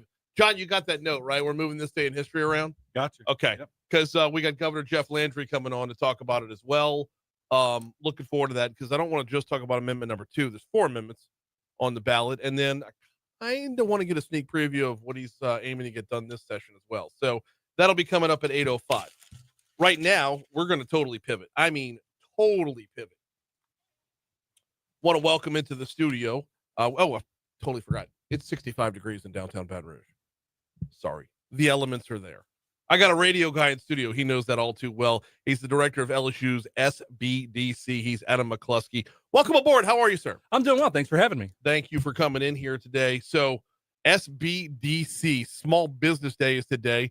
What does the DC stand for? Development Center. So it's a 50-year program, 50-year-old program nationally that provides no-cost business assistance to people who are in business or want to get started. Give me some examples of the type of businesses you're talking about. We work with anything. I've worked with people who are literally, from dog catcher to dog poop collector to dog groomers, dog breeders, dog boarders. So anything from dog catcher to whatever. It doesn't have to involve dogs, though, right? I mean, only about 30%. No, really. I mean, we've got several engineering firms we work with. And one of the good things is it's all confidential. So we don't tell people that you came in for assistance. We help people. We have 5 main areas we help with in our group. First is startup and business planning. So getting that started. You mentioned I'm from radio, so I got into this because I was able to help people with marketing. So I help with marketing, advertising, even cold calling and stuff like that we work on.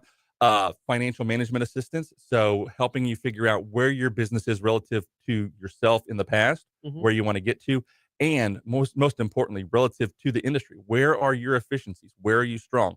The thing that the SBDC does better than all the other assistance programs out there, in my opinion, and the banks that send people to us would agree with it, is we help people access capital. So when it's time to get a loan, it's time to go out and get somebody to invest equity. We help you put together that plan so you know what you're looking for. We help make connections, because you might talk to a bank and they say, oh, we're not really interested. And people think, oh, well, then banks aren't interested. But banks have different portfolios they manage.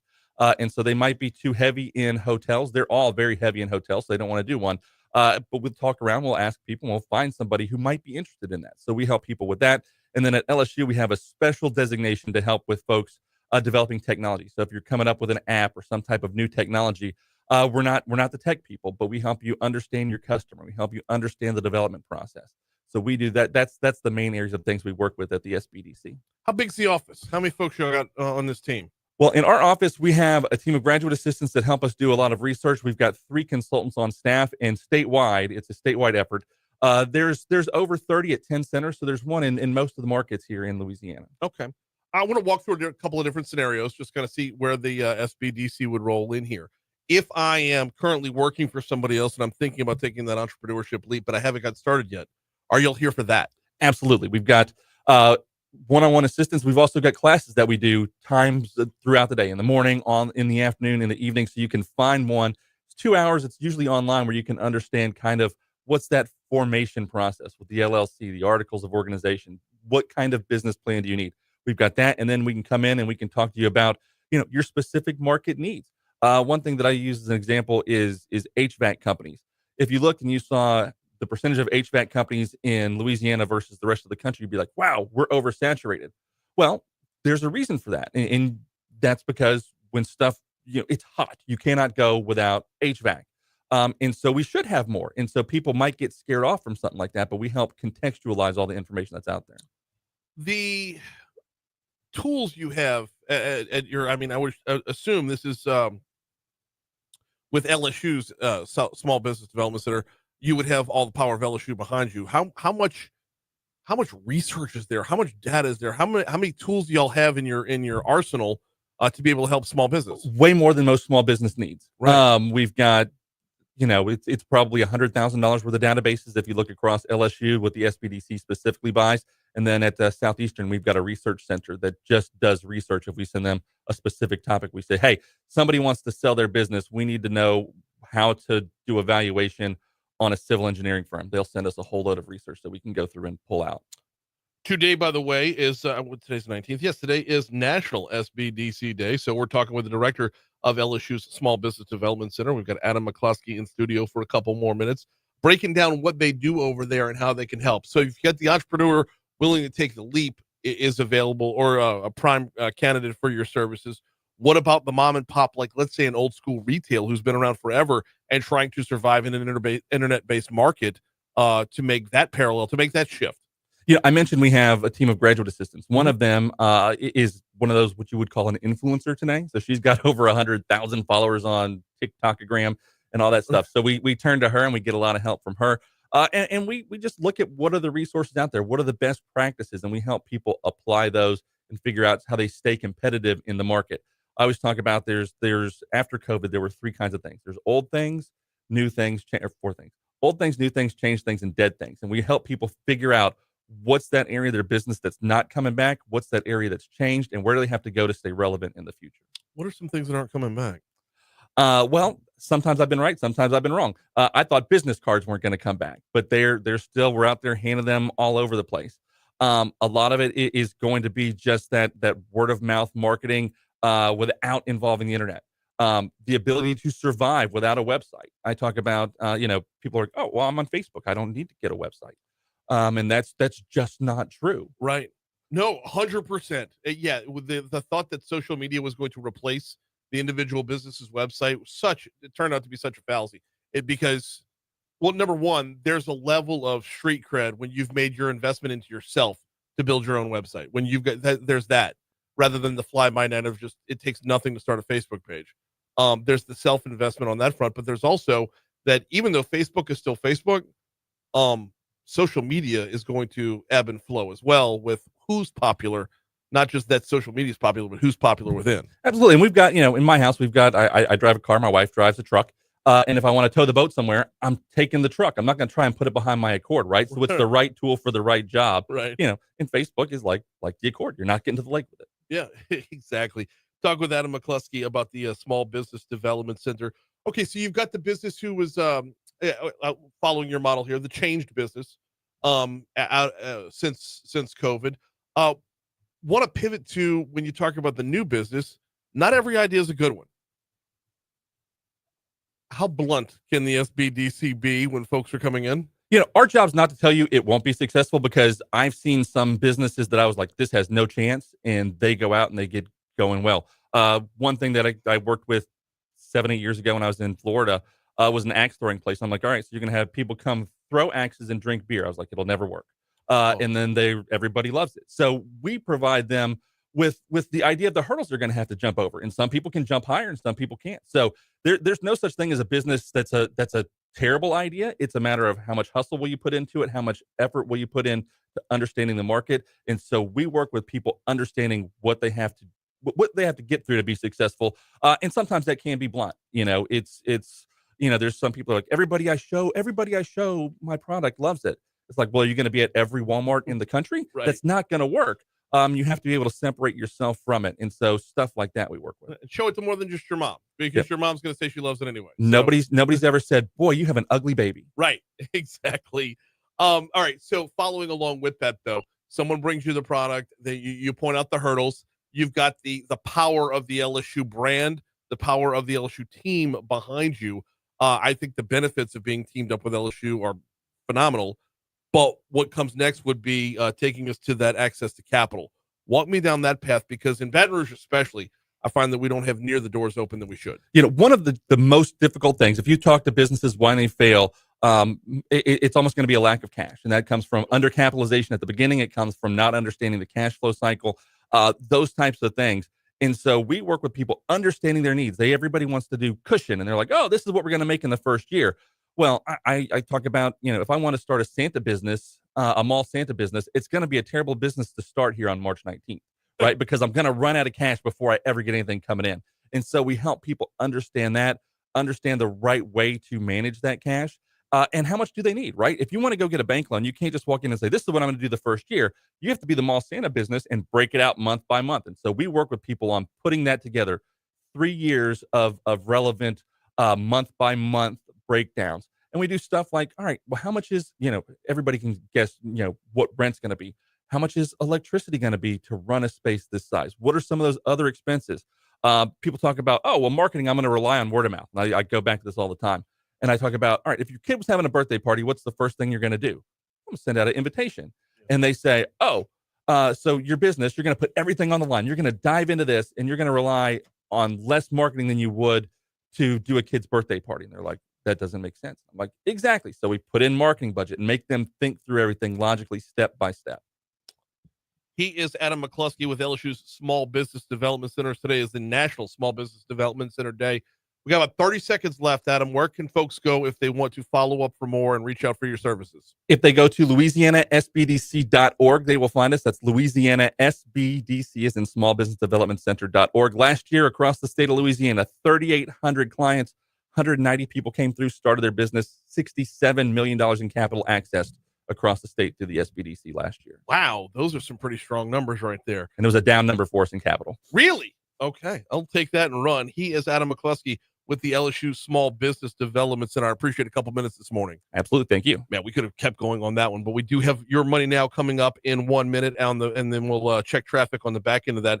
I do need to take a moment to remind you about, you want to talk about small business that's on LSU's campus. How about Mathern's? Right there in the Nicholson Gateway Shopping Center. You got Mathern's there. You got Mathern's downtown. And if you're in the Highland Kenilworth area, if you're in the Kenilworth subdivision, Magwoods, St. Jude's Parish, you've got Mathern's coming back to their OG location for Baton Rouge. Remember the old school Kenilworth supermarket? Well, it was owned by Mathern's, and now it's owned by Mathern's again. The family you miss, the prices you miss have come back home. And don't forget to download the Mathern's Rewards app today. Start earning cash towards more groceries every time you shop, and take advantage of the deals of the week every week. For example, deal of the week this week, 1 pound bag of Louisiana Gulf shrimp, 1 pound bag, $4.99, minimum purchase of $10 to get you qualified for that. But get your 21 to 25 count peeled and deveined Louisiana Select shrimp for $4.99 at Mathern's. That was way too fast. I'm so intrigued. I want more. I want more numbers. That was awesome. Very good job. 67, you said? Mm-hmm. And down here. We did 17 million in Baton Rouge. I've done a lot of work with Nexus, Louisiana, Stephen Loy and them. Well, I guess he's in the office. He's across the hall from me now. Okay. And it's that constant conversation of not having angel investors and I've done I've emceed their Shark Tank thing, the brew competition, and to see the number of people in Baton Rouge who have fantastic ideas and wonderful drive, and then they turn looking for cash, and it's like, yep, that's where it is. And they're like, we're going to Houston. That's what I don't know if you know what Mallard Bay is. They're in Houston now. Yeah, that's where the money is. Yeah, and if they're in the restaurant world, they go to Dallas. That's why we're not the headquarters for Cane's, and I believe we're losing walk-ons as well. I think they're in Atlanta already. Yeah, so we have so much that starts here, and we've got all the pieces except for one. So next time we get you on, I want to blow that out of the water. Sure. Talk about how even because I would imagine there's no big Daddy Warbucks cutting checks, but you could probably find it in a million different places. Yep. So awesome. Thanks for having me. Very good stuff. Appreciate it. Thank you. Mm-hmm. That was great. Yes, sir. Nice to meet you as well.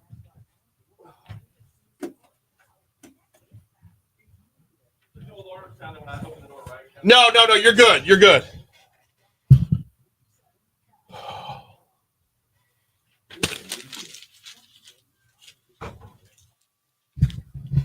I'm going to let you know right now the headline for the featured, as much as I want to feature all of them today because they're all good.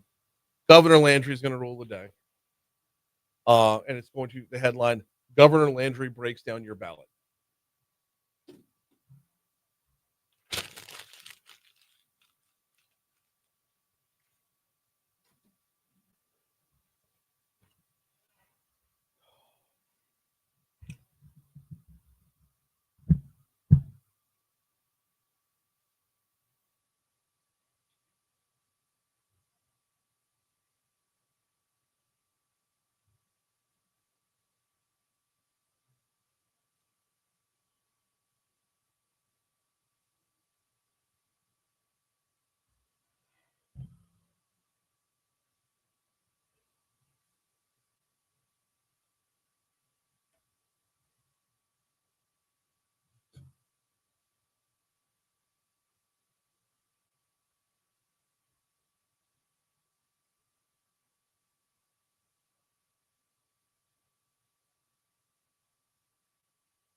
Oh.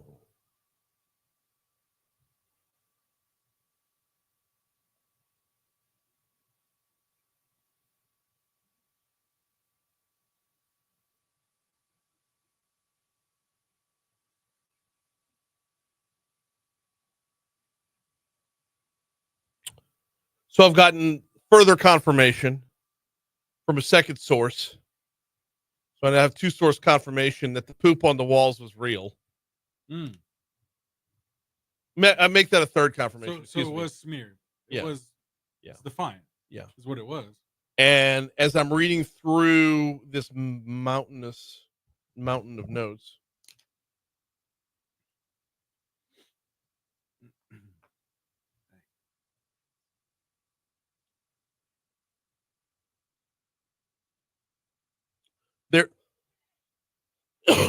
this child had pre-existing issues. This was not a one-time giving them milk instance. There is no proof nor explanation for if or how the child was given milk at school that day. They can't prove the child drank milk. I remember I asked that question to Franz. Right. Do you have proof of dairy? They do not have proof of dairy. The child is marked as an allergy for lactose intolerant in the system, and no one gave her milk. If she took milk from another child or went up later and just got a milk, separate from lining up. No one can know that. They've investigated and checked cameras and can find no proof of her getting milk at school that day. She was never told that she cannot go to the restroom. No, never was she denied. She was allowed to go to the restroom every single time she asked. So the leg that they're standing on is what? Oh, You know no, what I mean? it goes, Yeah, we're not even there yet. It goes so far beyond this. Yeah. There's so much more to get to that I haven't gotten to yet. What do we have here?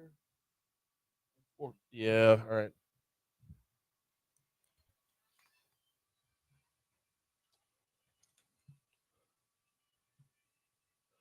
FlyBTR.com is the website. The Baton Rouge Metro Airport is here for you.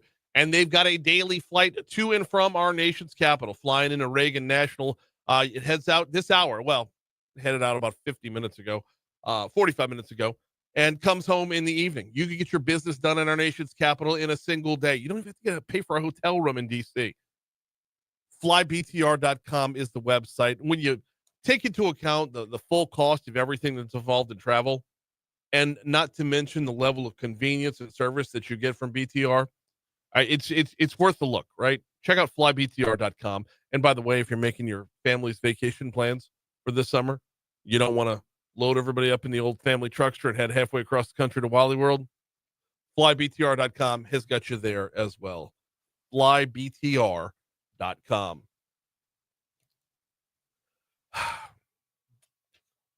I don't have any segue here. Hey, there's no way to talk about a death penalty case. There's no way to talk about an execution without just talking about it. So let's go. Louisiana has executed its first death row inmate in 15 years. You heard the story from our news partners at the Louisiana Radio Network. In 1996, Jesse Hoffman kidnapped, robbed, raped, and killed Molly Elliott. He was the one who was executed yesterday evening by nitrogen hypoxia after the state and U.S. Supreme Courts declined to intervene. Attorney General Liz Murrill says final justice for Elliott's family has been served. Loved ones can finally put closure on that chapter.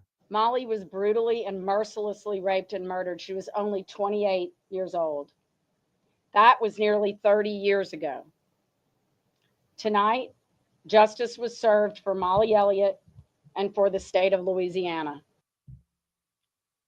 As you'll expect from every execution, it wasn't without controversy. Several groups spoke out against the state's use of nitrogen hypoxia as the method of execution. But one of the things that Attorney General Liz Murrill pointed out to us the last time she was on was when you question or when you challenge a method of execution, you're supposed to provide an alternate as the route to take. So following up with that, if you fast forward to going outside the state penitentiary at Angola, there were a group of opponents to the death penalty holding a vigil. Elliott's sister-in-law spoke out against executing Hoffman. Murrill said other relatives didn't feel the same way. Molly Elliott's immediate family members did not oppose this moving forward. They are grateful to have finality. As far as the execution itself, Gary Westcott is our corrections secretary. He said the process went flawlessly. Nitrogen gas began to flow at approximately 6:21 p.m. and flowed for approximately 19 minutes. 19 minutes. I mean, that we are probably do some follow-up on breaking down second by second those 19 minutes if we want to talk about using this again in the future. Because a lot of that 19 minutes is at what point was Hoffman dead? I mean, he flatlined after 14. And protocol dictates that the nitrogen gas continue to flow for an additional 5 minutes after that. Seth Smith is the corrections chief of operations, longtime nurse, said he didn't see Hoffman suffer any pain during the execution last night. He did have some convulsive activity, and I was told he may have had even some fine motor stuff after that I personally didn't see from my angle. Nothing that I would say is consistent with pain, nothing that I would say is inconsistent with death. Now, we followed the protocol that Alabama put in when they utilized nitrogen hypoxia as their method. So I guess the next step would be to compare notes. Not to be too cold about it, but we want to make sure if we're going to use this moving forward, we're doing it right. Here comes news.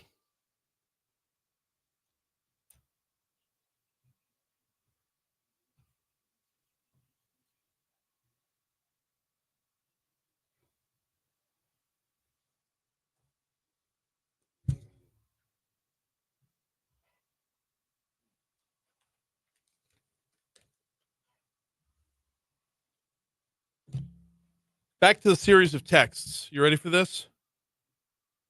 She didn't have an accident in front of her friends or have to go clean anything up in front of others. By the way, she showed up in a pull-up that day. 6 years old is first grade, I believe, right? Yeah, I believe so. Yeah, in a pull-up. All right. She didn't have an accident in front of her friends or have to clean anything up in front of others. She came to the sub and said she had an accident in her pants in the bathroom and was immediately sent up front, I guess, to the office. Per the usual routine when this happens. There was no shaming going on. Very discreet up until now, right? Yeah. She went into a private bathroom at the nurse's office. Not open with stalls and other people. She was given clothes to change into. She then smeared her poop on the walls and floor in the bathroom. So the smearing wasn't in the classroom, it was in the bathroom. The teacher gave her a wipe. The accused, Christy, is it Gilpin, I think was the last name, gave her a wipe and told her to wipe it off the walls. Christy's mom came in to check her out because she was a mess. Mom was told that she was given a wipe to wipe the walls. Mom came in angry at Christy and said her child does not clean public bathrooms as a janitor's job. Studio. My bad. Hey, Governor Landry, how are you, man? Nothing much. We're in news right now. We got about 4 minutes till we're back in. You want to hang tight? All right. Are we? So we're starting with Amendment 2, right? How much else did you want to cover?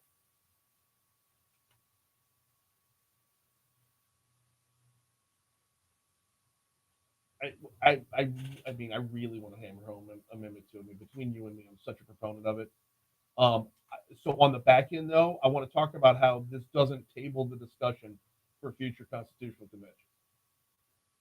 It just buys us time so we can get right.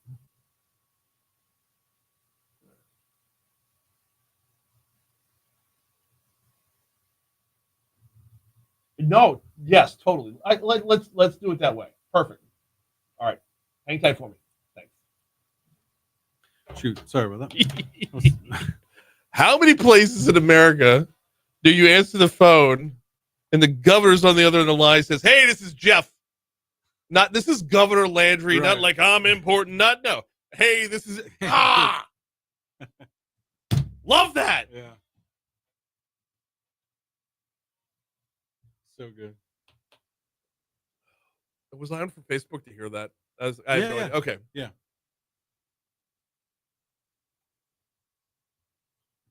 So private bathroom, which I private bathroom. She was given a change of clothes. Right. She smeared it on the wall in the bathroom. And she's just asked. And mom came in hot. Mom said, "My daughter doesn't clean poop off walls. That's a janitor's job." Yeah. Well. By the way, that child went back to school for the next 3 weeks before anything came up. The mom didn't pull the child out saying, "This is it." That 3 weeks went by with that kid going to school every day. Yup. Okay. Yeah, I get, dude. This is some good. This is a lot. And look, bear in mind, all of this is coming from an unnamed source. Okay, an anonymous source. Somebody just bringing. I hate referencing anonymous sources. Right. Which is why we keep it with the Facebook audience, because, we're family here. We're all part of the crew. You know why we're a crew, not a family, right? What? You know why Facebook audience is a crew and not a family, right? Right. It's a Sopranos reference. Because Carmine always said that Jersey was nothing more than a glorified crew. See, the Sopranos family was never considered a family by New York. So I like that. The Facebook audience is the glorified crew. I thought crew had something to do with Mardi Gras. Yeah, Mardi Gras. There's a crossing of the streams there. Of course, little Venn diagramming of it. So then the plot thickens, right? Just 3 weeks removed from this, and someone brings it up and says, "Hey, your daughter had to do that, or son, whatever." Maybe they put in the ear of the mom, and maybe it just escalates from there. I don't know. 3 weeks though. That's and bear in mind, this is one side of the story. Right. And also, like Franz said, I know Eugene, and he's a good dude, but his job there is to pick up and run with one side of the argument. So we're gonna have to hear his side of the argument as well. Yeah, but what I do know is before this horse gets out the barn, everyone can just like sigh and say it didn't have to be this way. No, it didn't have to be this way. No, the kid had an I accident. try to remember when were my kids out of pull-ups. First grade It was feels probably really late for me. Yeah, and there may have been exceptions. Because like you said, maybe the dairy issue was an issue. But apparently the child was on the allergy list. So cafeteria workers were not going to give that kid milk. Yeah. And there's so many things that probably factor into that. Like, I don't know. I just, oof.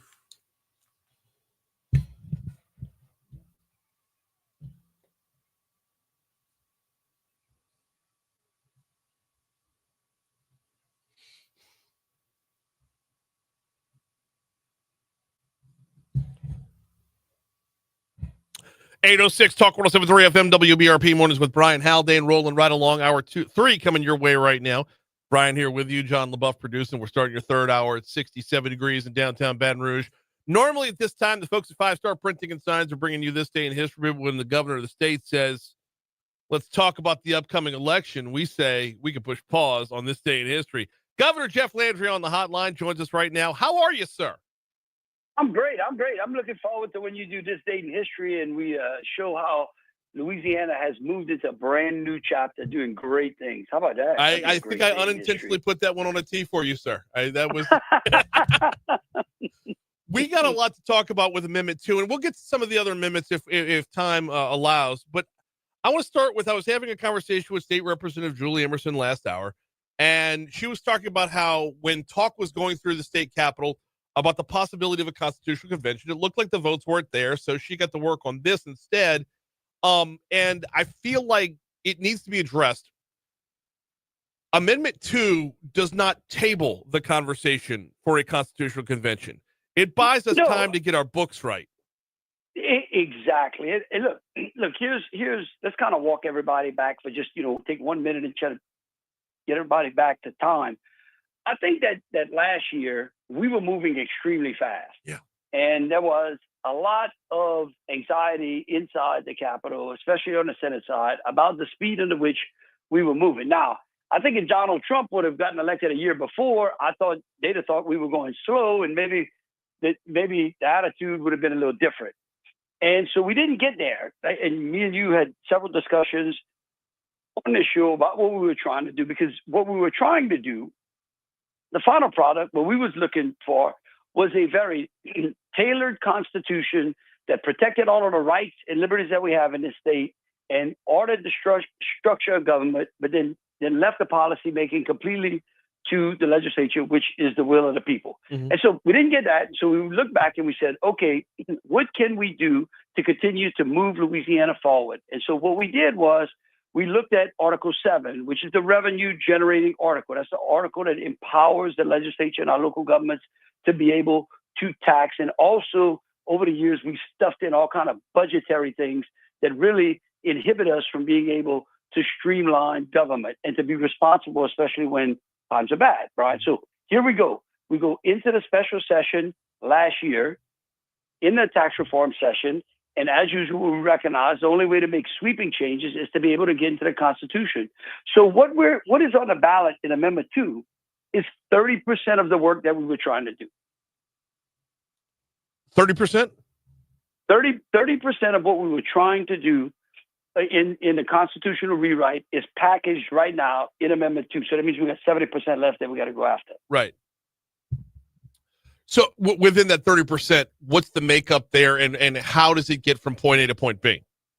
Great question. So let's walk through what that 30% entails. A yes vote today, because early voting is going on now through March 22nd. The election is March 29th. Here's what it does. It gives everybody listening a reduction in income tax. It is the largest income tax cut in the history of this state. it goes to a flat 3%. And then it gives us, the way that the amendment is tailored, gives the legislature the ability and the flexibility to further drive the income tax rate down. And that is one of the goals that we want. We want to be able to virtually eliminate the income tax in the state of Louisiana. Remove the word virtually from that. I mean, we want to remove. Virtually. Yeah, we don't want to virtually eliminate the income. Great. We want to eliminate the income tax. I love it. You are exactly right. Keep me on track. Yeah. So what we want to do is we want to eliminate the income tax in this state. And this gives us a off-ramp to be able to do that in a very responsible budgetary manner. Mm-hmm. It gives the state flexibility to increase funding for infrastructure, which I know is important to everyone listening out there because they're probably stuck in traffic, right? Yes. It gives our teachers a permanent pay raise. It quits the political football that our teachers and support staff have been engaged in. And this has been going on for 30, 40 years. Right. And we do it in a way that people can smile and be proud of, because we do it by reducing the interest rate payments that are going to Wall Street banks to the tune of $300 million a year.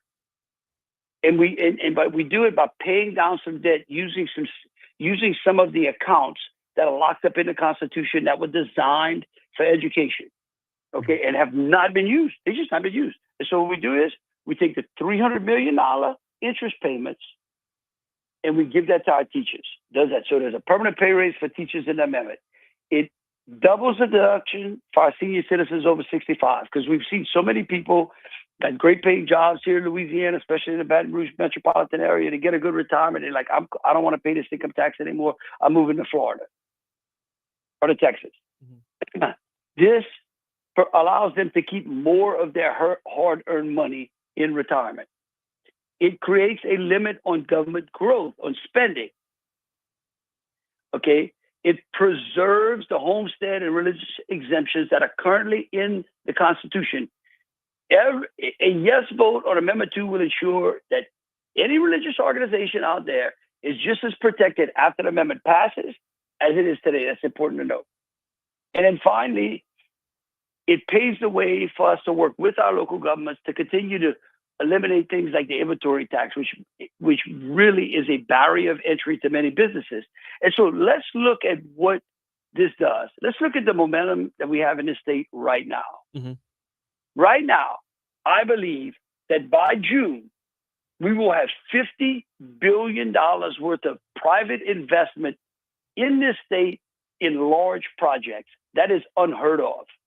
In fact, after we went through all the things we did last year, it was one of the reasons that Meta chose us, went up to North Louisiana, and announced a $10 billion AI center, which is going to be the largest AI center in the world for Meta.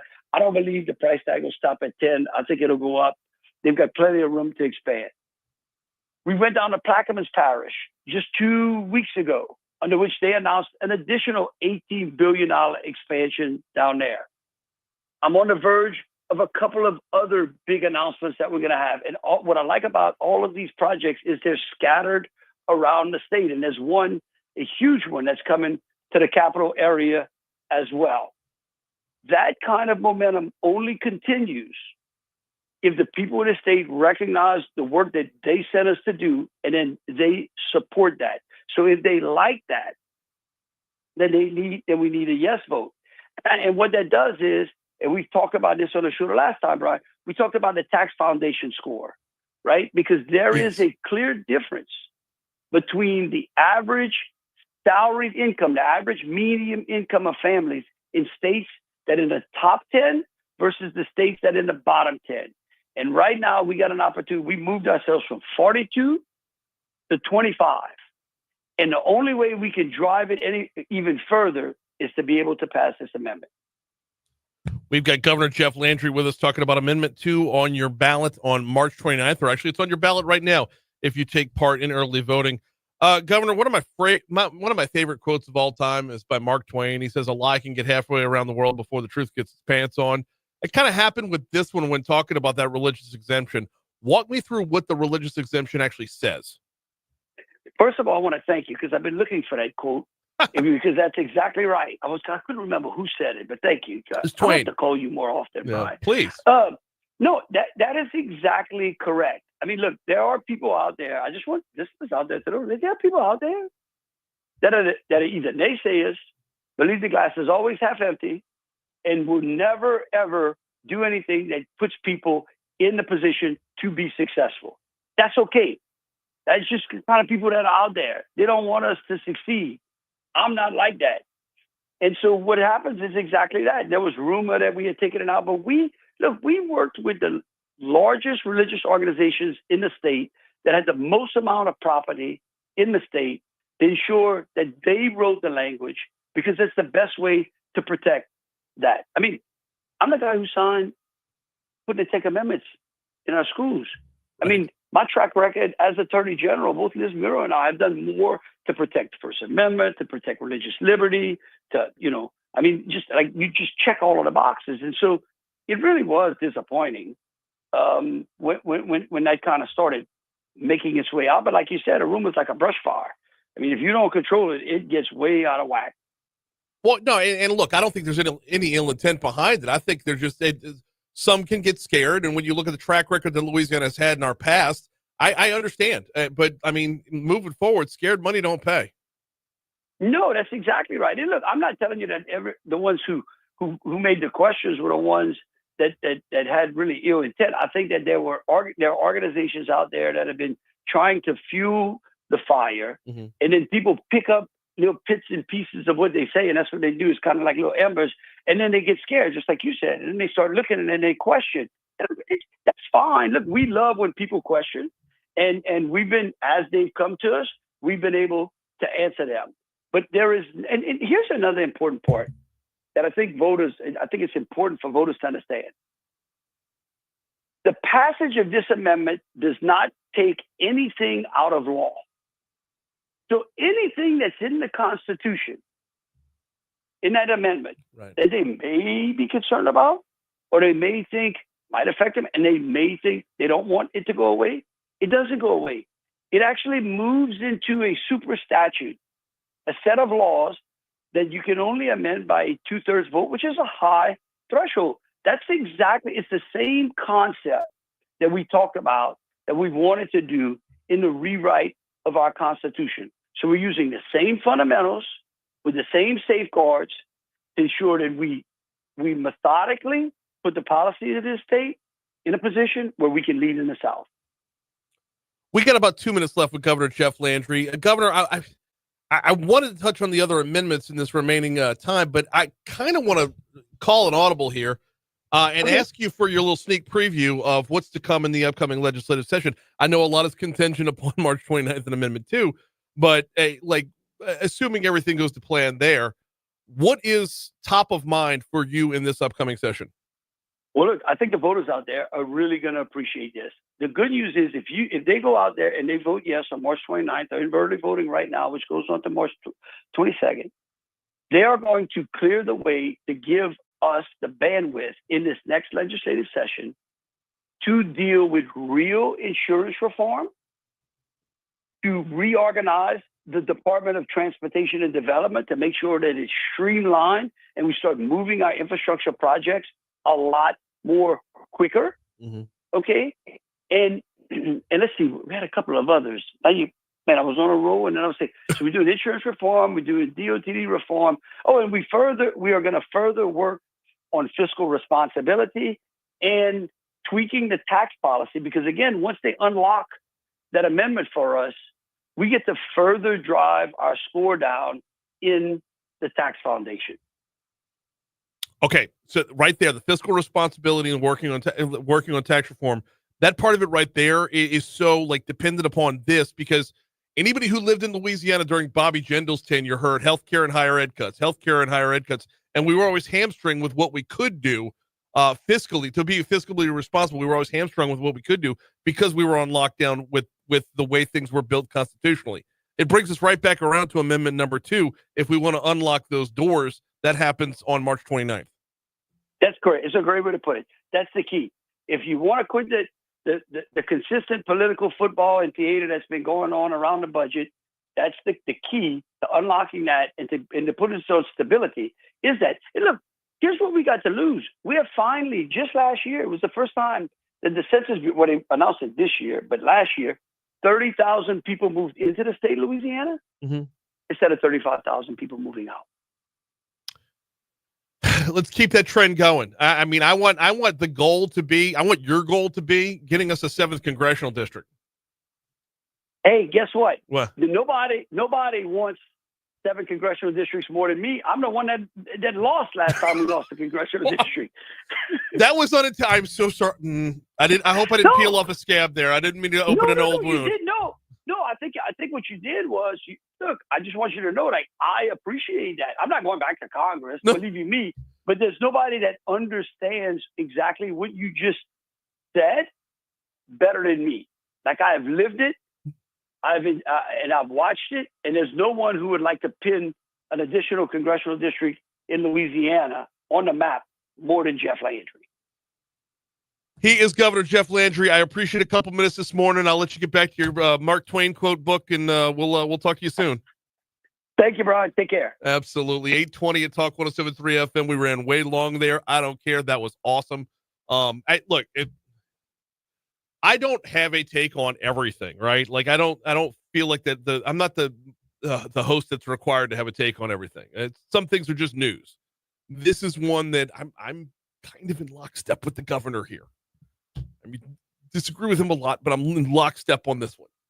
So, I really appreciate his explanation of the why and the how that we got here and the where we go from here. All right, quick break. Come back. We got This Day in History next. Congresswoman Julia Letlow after news.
All right, we're tight on time in this segment, and I have no apologies for that because when the governor's off and running, and we're having a really good discussion about what's going to be on your ballot, we're not interrupting that at all. So we'll keep it tight. Ready? Oh wait, before we get to this day in history, I do have to make a clarification.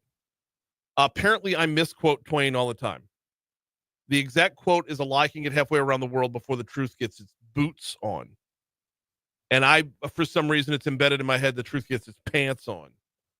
So I've been corrected. I've been reprimanded. Misquoting Twain. I apologize to no one. This day in history, let's go.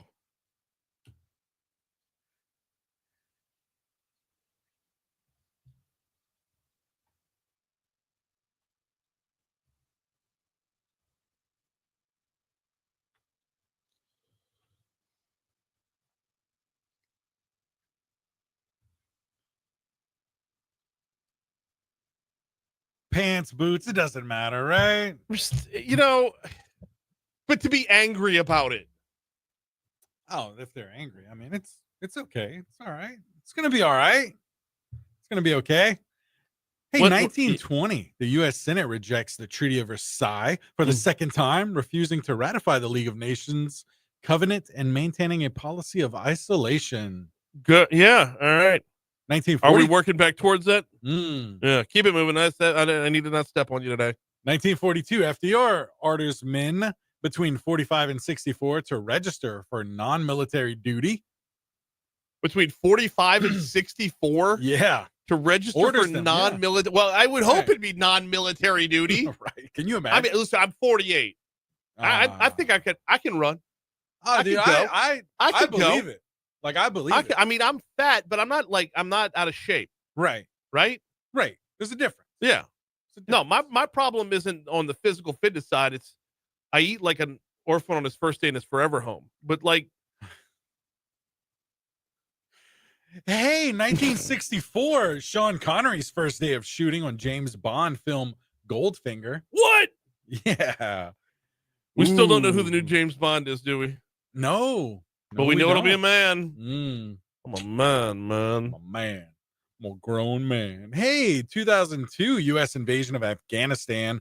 Operation Anaconda ends after killing 500 Taliban and Al-Qaeda fighters with 11 allied troop fatalities. Yep. This day.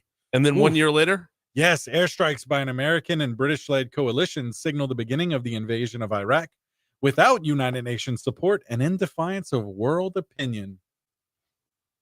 Whatever.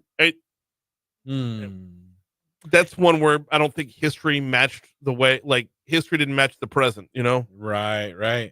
Hey, 2013, NASA's Mars rover Curiosity discovers further evidence of water-bearing minerals. Love it.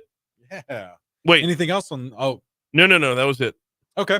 Moving on to birthdays here. We got Wyatt Earp. Wyatt Earp's birthday. Yeah. Hey, you'll like this. No, I want us to paint the picture. Yep. Can you imagine being at Wyatt Earp's birthday party? Oh my goodness. Hey, you'll like this one, Brian. Also, it's a sweater. Oh my gosh. Theo Vaughn's birthday today. What? Yeah. I'll shoot him a text. Heck yeah. Who else we got here? I had one more for you. I did Glenn Close as well today. And then Bruce Willis as well today, celebrating a birthday. Really? Yeah. All right. Let me move back over to my my Britannica list. One of the pages I keep open during the segment. Adolf Eichmann, German military official. It's his birthday today. He was born on this day in 1906. You did mention Glenn Close. William Jennings Bryan was born on this day in 1860.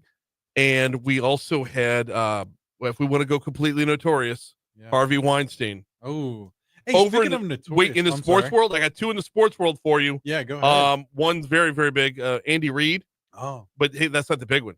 Happy birthday, Steve Gleason. Okay. Yeah. Yes. All right. Nice. Yes. What you got? We got 1 minute. John DeLorean from the, who made the car? The DeLorean. Okay. Let's see. Oh man, I lost it. What the heck? Vasily Stalin? Who's that? Joseph Stalin's son? What the heck? All right. Hey, music. Randy Rhoads. That was Ozzy Osbourne's original guitarist. Did not know that. Randy Rhoads. All Yep. right. Oh, wait. I had one more birthday today. I'm sorry. It's not another Adolf, is it? No. Okay. Earl Warren. Earl Warren. That's just dripping with irony that his birthday is today when you consider what was released. Yeah. All right. National days. What we got? Oh, man. Certified Nurses Day. We'll roll That's with that a good one. Good All one. right. Good one. We don't need anything else to add on to that. It's 8:30 at Talk 107.3 FM WBRP. We got a break for news, traffic, weather. When we come back, we got a little DC Current presented by the Louisiana Association of Business and Industry. Congresswoman Julia Letlow going to be on the hotline next on Talk 107.3.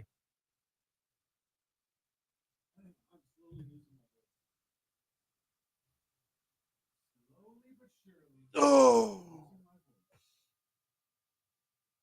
Oh.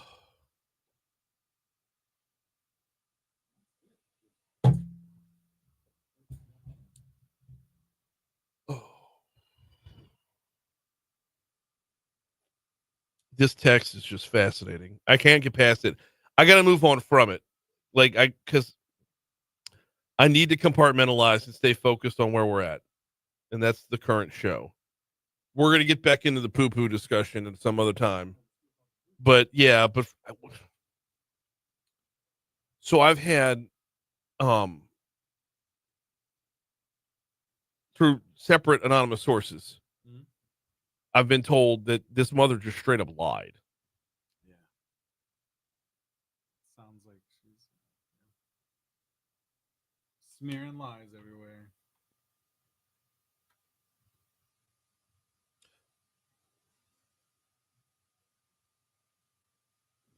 Galen says, let's face it, it looks like the poop legal case is a lottery ticket hoping for a big payday.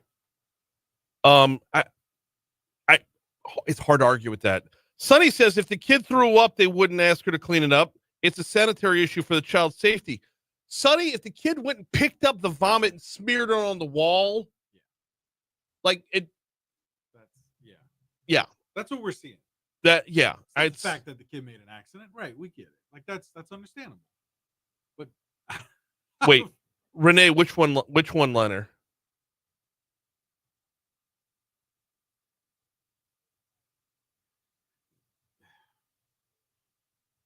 Yeah, it makes all the difference between whether your kid made an accident or has a situation where they're vomiting.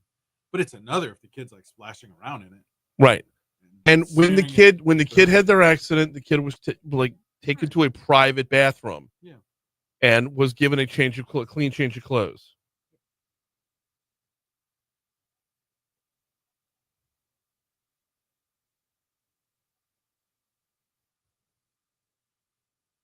I heard a one-liner, a great line, in a TikTok of all things, from Chad the Bird. A situation that has a level of irony that would make Oscar Wilde blast his pants. That's such a good line. Orphan eating. Oh, oh, that, yeah. An orphan on his first date is forever home. I had nothing to say to that. It's like, oh my gosh.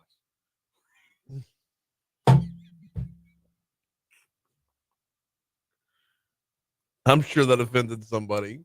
Oh my gosh. Yeah, the orphan eating breakfast with his parents. I mean, listening to your show. Right. It's yeah. Well, he should be in school by now. He's homeschooled. That's the plot twist. He actually pooped at school. He's right. actually home for the day. He had an accident. Smeared it all over the he walls. He was sent home today. He's stuck at home.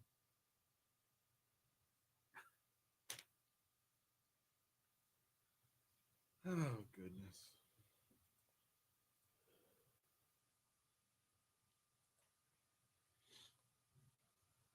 Hey, Bo. Oh, hi, Bo. How are you? What's up? Nothing. Just said hi. Just saying hello. Everything good? Yeah. Yeah, we're all good. Renee said she didn't even hear the rest of what you said. She was laughing so hard. Oh, man. So we used to have a consultant that didn't want me to be funny, like ever. said this is news and I should gotta be be. serious all the time. And I'm like, serious isn't what I do. But That's what gives talk radio a bad rep. right. That's droning. It's always angry. Yes, it's angry. It's just very monotone, very just, you got to spruce it up a bit. Mm-hmm. Got to. That's why I'm glad you let your personality shine through. Just, so, yeah. Oh.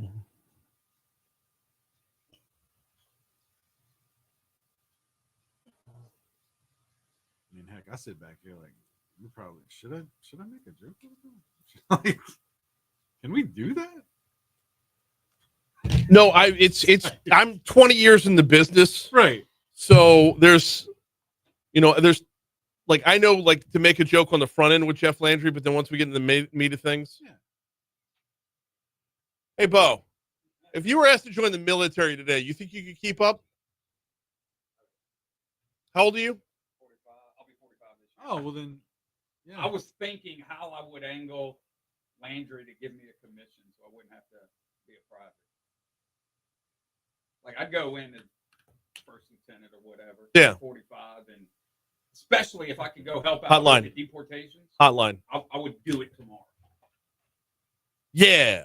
I'm dead serious. Yeah. I want to snatch kids out of their beds. I want the real deportations. I want the ones that are going to shoot back.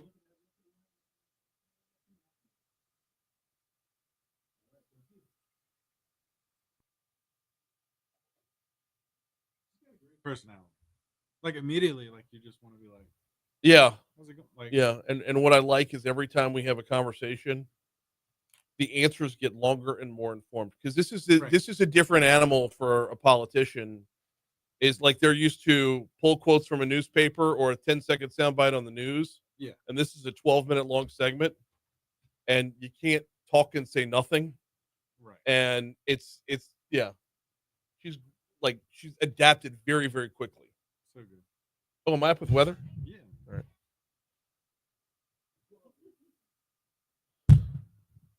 Yeah, it's time to get a look at your forecast. Here's what we got going on, y'all. Possibility of rain today. In fact, there's a 40% chance of some showers today. And then it looks like it's going to get cooler. Your high today is 81, overnight low down to 47. Tomorrow, we're going to top out at 67 and get down to 37. Like your Thursday night into Friday morning is going to be downright cold. High of 72 on Friday, high of 81 on Saturday, high of 79 on Sunday. And then Sunday into Monday looks like another round of thunderstorms that will once again, that round of thunderstorms isn't really going to cool things off a whole lot, but we are going to have a significant amount of rain, possibly some violent weather on Sunday night.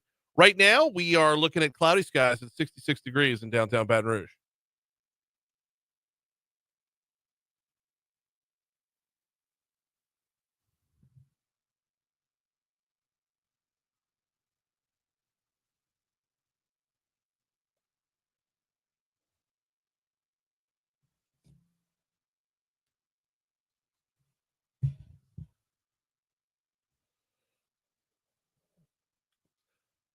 .838 Talk 107.3 FM WBRP mornings with Brian Haldane rolling right along. It is time for DC Current, presented by LABI.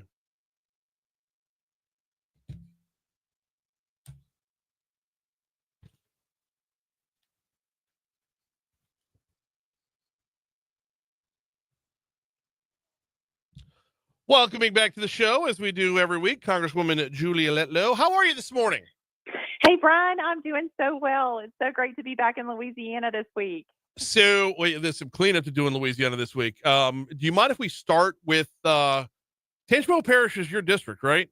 Yes. Okay. Yes. They got hit pretty hard on Saturday with the storms rolling through. I want to talk about, first of all, your assessment of what you've been able to see, and then pivot into what the role of the congressperson is at a time like this. Yeah, so the first thing we do is check in with our local officials, and as you know, our Florida parishes did get hit pretty hard. I know we were all holding our breath and saying prayers, but we really need to pray for those folks there.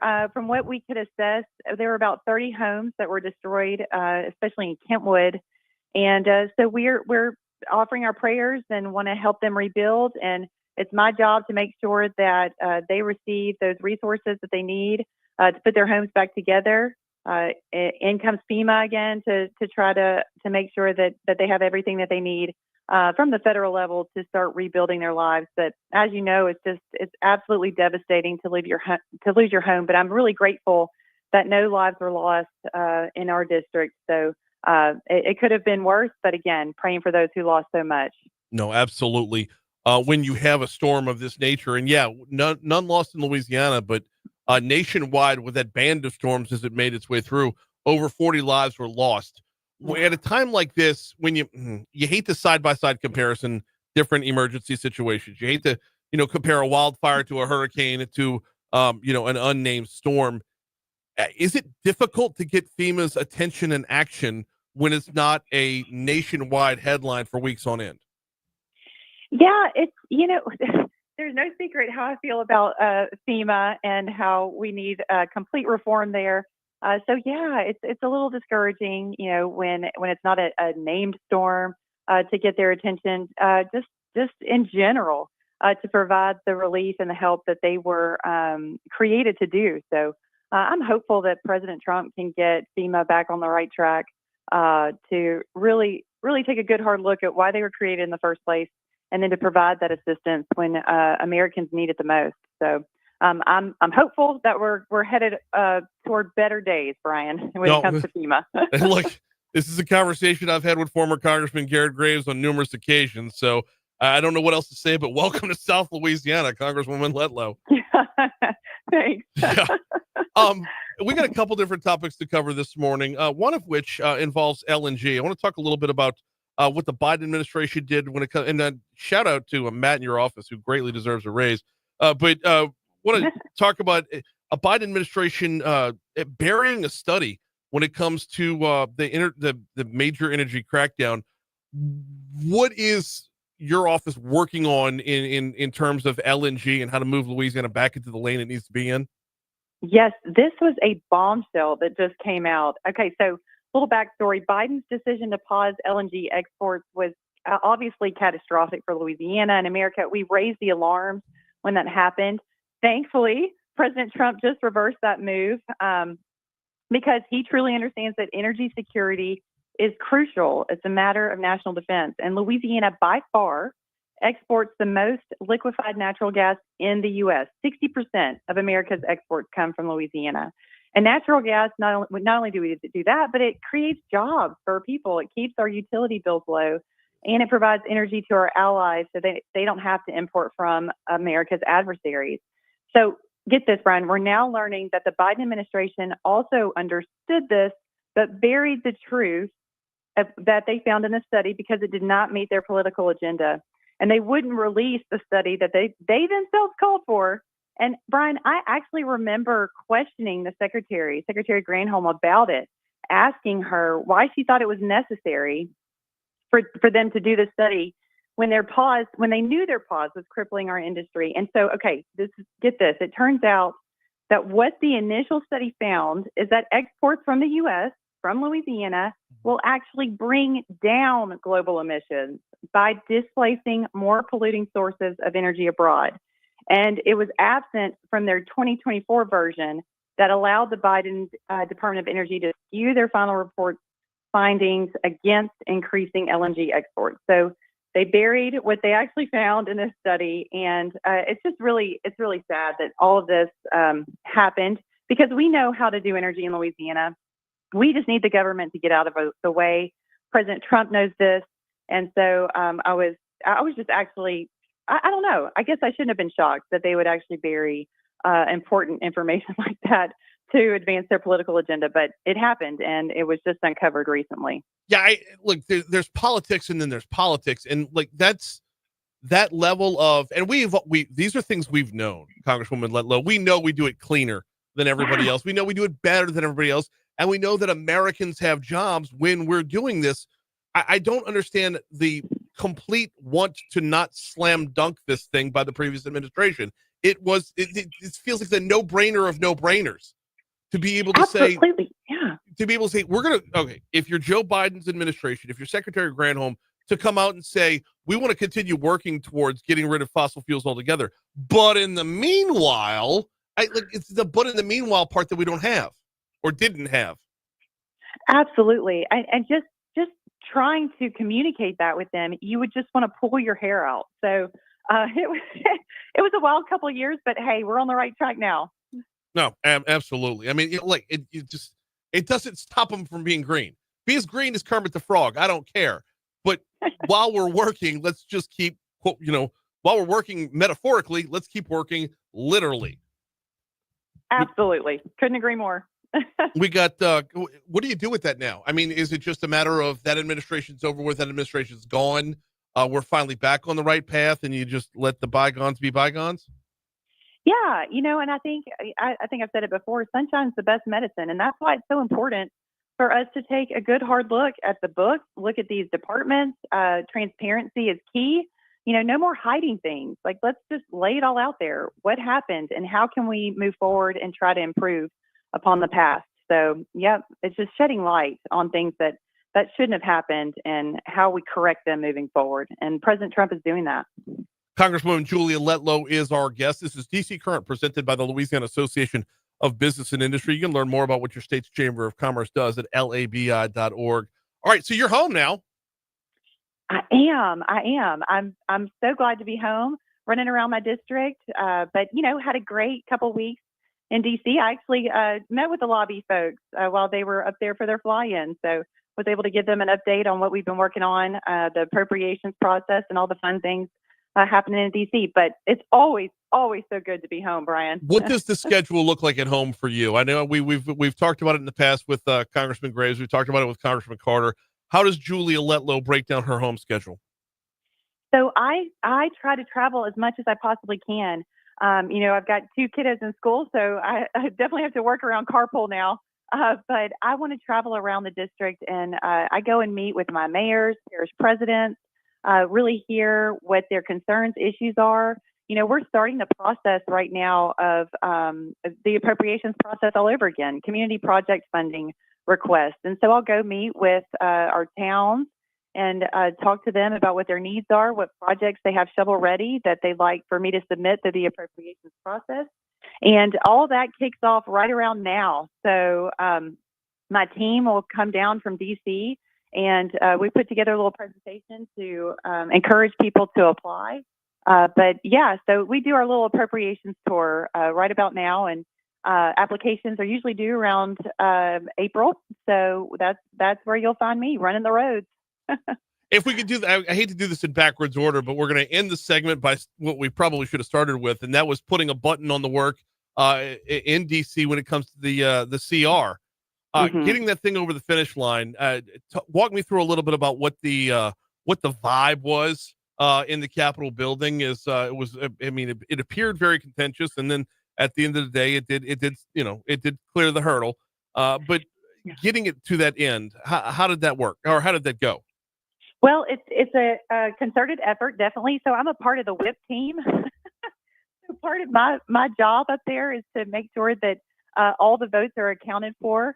And but I could tell, Brian, when I made it to the House floor that day, that everybody in leadership seemed overly jovial. I was watching everybody's nonverbals, with Emerson, Majority Leader Steve Scalise, and even our speaker, and everybody was, in great spirits. And then after we got the votes, got the CR across the finish line, there was a lot of high-fiving and quite a bit of shouts of joy. So we were able to come together as Republicans should. Oh my goodness, Brian, I haven't witnessed that since I've been in Congress, and it is a beautiful thing to see. And we were able to go over and jam it on the Senate side. So, it just goes to show you what we can do when we all really work together. And hey, kudos to Speaker Johnson and Majority Leader Scalise for all their efforts of pulling everybody together and getting it through. Absolutely. She is Congresswoman Julia Letlow. You'll holler if you could be in Baton Rouge while you're in town, huh? Absolutely. I'll have to stop by, bring some donuts. Always appreciate the time. Thank you so much. Thanks, Brian. Coming up on 850 at Talk 107.3 FM WBRP. Don't forget Saturday night, late start Saturday night, but we are still your home for LSU women's basketball as it is tournament time. Coach Kim Mulkey and the Tigers taking on San Diego State in round one. San Diego State in round one. 9:15 is your tip-off. That means 8:45 will be pregame. Patrick Wright and Shaida Williams will be on the call. Yours truly will be on the board for that one. Your home for LSU women's sports, women's basketball is Talk 107.3 FM. Of course, that goes for softball as well. Who's going to be on the road at Georgia? That 3-game set's coming your way on Talk as well. All right, it's 8:50. Here's your money now.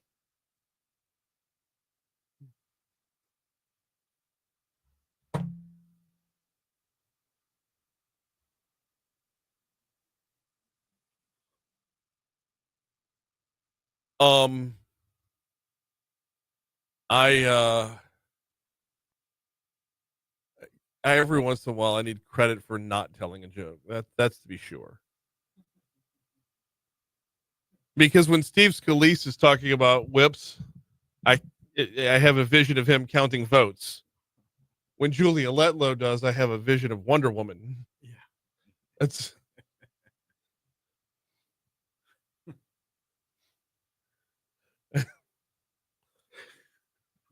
See? I stay professional.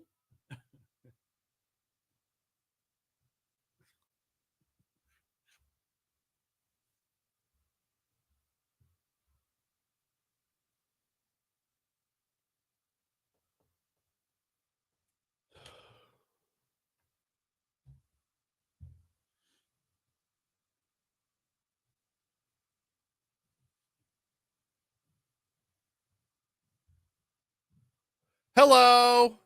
We're in break right now. Did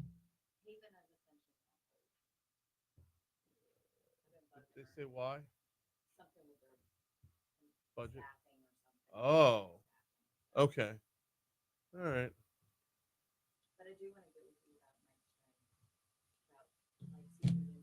Yeah, did the beef people not work out? Or was it still pending? Okay. All right. When is Okay. Well, you got to make it year round. Okay. When is the meeting with the beef people? The meeting's not until May? So it goes, I feel like this is different this year. I feel like it's been, like, it gets approved. I don't know. Okay. Am I rolling with you to that meeting? Okay. Okay. All right. The thing is, the segment's so popular by now, we'll have a second recourse. I'm with Jesse. We should have rolling sponsors throughout the year, whether it be rice people or seafood people or whatever. None of that's going to move quickly, though. So. Right. Well, that's what they do. They do Memorial Day to Labor Day. So. No. No, we can't, because the way their fiscal year rolls, it would have to roll over into another year, which means we'd have to re-up and like ask for it in 2 separate times. And yeah, just having been through the process a few times, it's weird.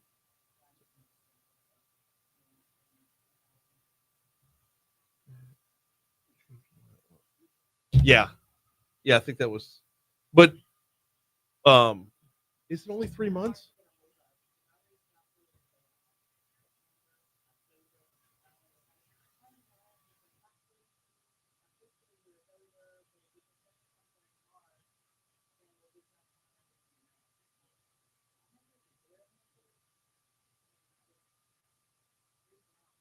Yeah, no worries. They're yeah. They're just a bunch of ranchers, just good old boys, boots in the meeting. They're not.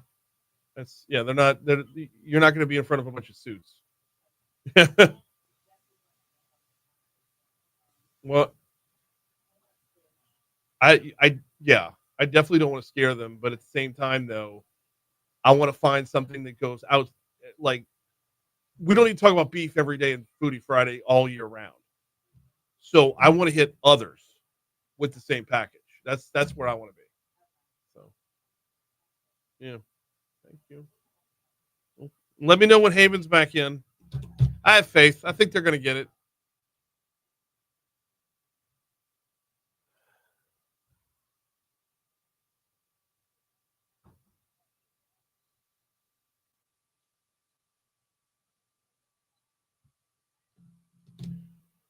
Oh,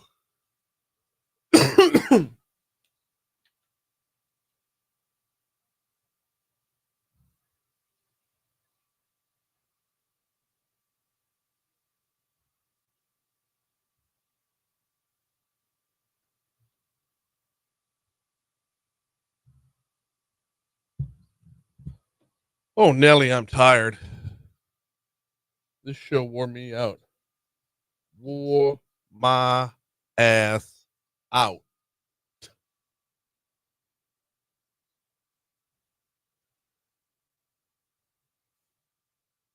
Whew.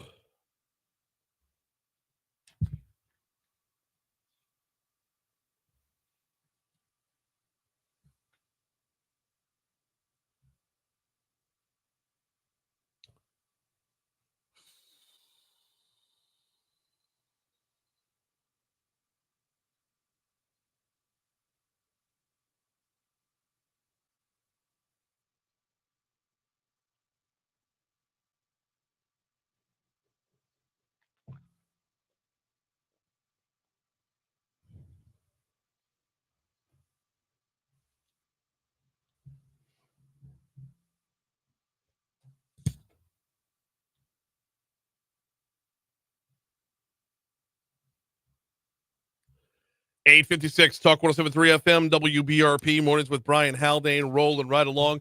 Man, thanks again to all my guests today. We had Franz Borghard in the first hour for Legally Served. We had Representative Julie Emerson and Adam McCloskey in the second hour. We had Governor Jeff Landry and Julia Letlow, Congresswoman Julia Letlow this hour.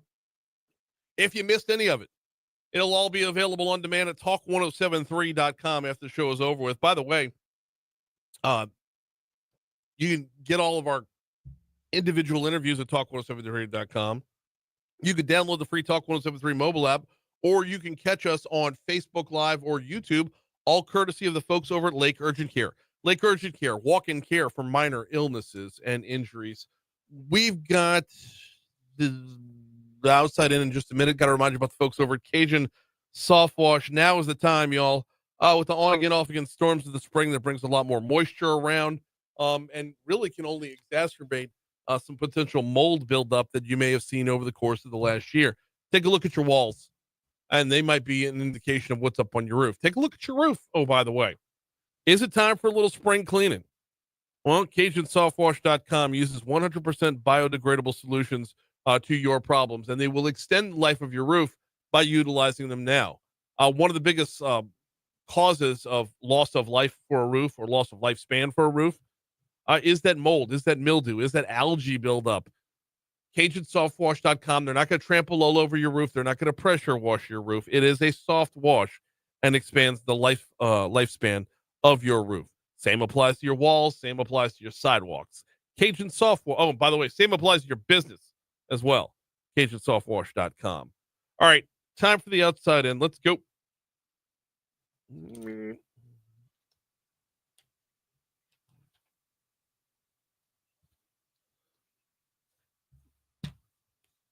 Starting off in West Baton Rouge Parish, a 19-year-old previously arrested in one killing has now been linked to an earlier shooting death. 19-year-old Tyler Davis was booked yesterday by Addis police as a principal to home invasion and robbery and as an accessory after the fact to murder and attempted murder in an August double shooting on Chad Drive. Now, Davis was previously arrested in the December killing of Jamorius Mitchell, an 18-year-old whose burned body was found concealed in a sugarcane field, and he had been shot. Heading down to New Orleans, a woman arrested in the death of a Kansas City reporter during Super Bowl week was booked for a second-degree murder charge, and a second person was arrested, according to Kenner police. Danette Colbert was initially arrested for fraud and theft following reporter Adam Manzano being found dead in a Kenner hotel room. Kenner police have now rearrested Colbert for a murder charge. She's also connected to a previously unsolved death in a French Quarter hotel that happened back in December. Closing out Livingston Parish, a man accused of nearly 400 counts of possession of child pornography was arrested. This is 32-year-old Eduardo Edelson Cuatro Pineda. He was arrested after deputies found 399 pieces of child sexual abuse material along with a stolen gun. Livingston Parish deputies were tipped off to his alleged possession of the porn back in December by the National Center for Missing and Exploited Children. That's going to do it for us. Oh, man, we're all done today. Haggai's in tomorrow for a cup of tech gumbo. We've got Crime Stoppers coming your way tomorrow as well. Stick around. Moon Griffon's coming up next, right here on Talk 107.3 FM. I'm going to use those sound bites tomorrow. The audio that you sent me yesterday, I'm going to use it tomorrow. I was going to use it today until we landed the governor for a definitive time. That was my backup plan for today. So getting him nailed down was awesome. Yep. So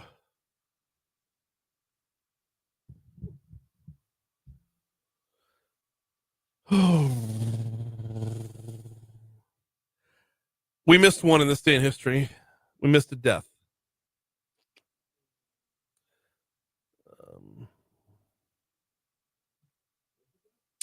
Pretty big one. Pretty big one. So, you know, Louisiana was named for King Louis XIV of France, right? Yeah. You know who came up with the name?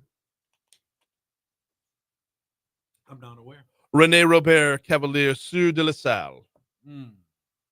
He died on this day in 1687 near the Brazos River in Texas. But he named the region Louisiana. Yeah. Never did find the mouth of the Mississippi. Well, he didn't just die today. He was killed by his own men. And also brought the Catholic schools around, if I'm not mistaken. So, anyway, killed by his own men. De La Salle died today. It does. You know who went to De La Salle? Condon. Come on. Yeah. Yep. So anyway, I didn't realize that. I didn't have it either. Someone emailed me. So, all right, we're out of here. Facebook. We'll see you tomorrow.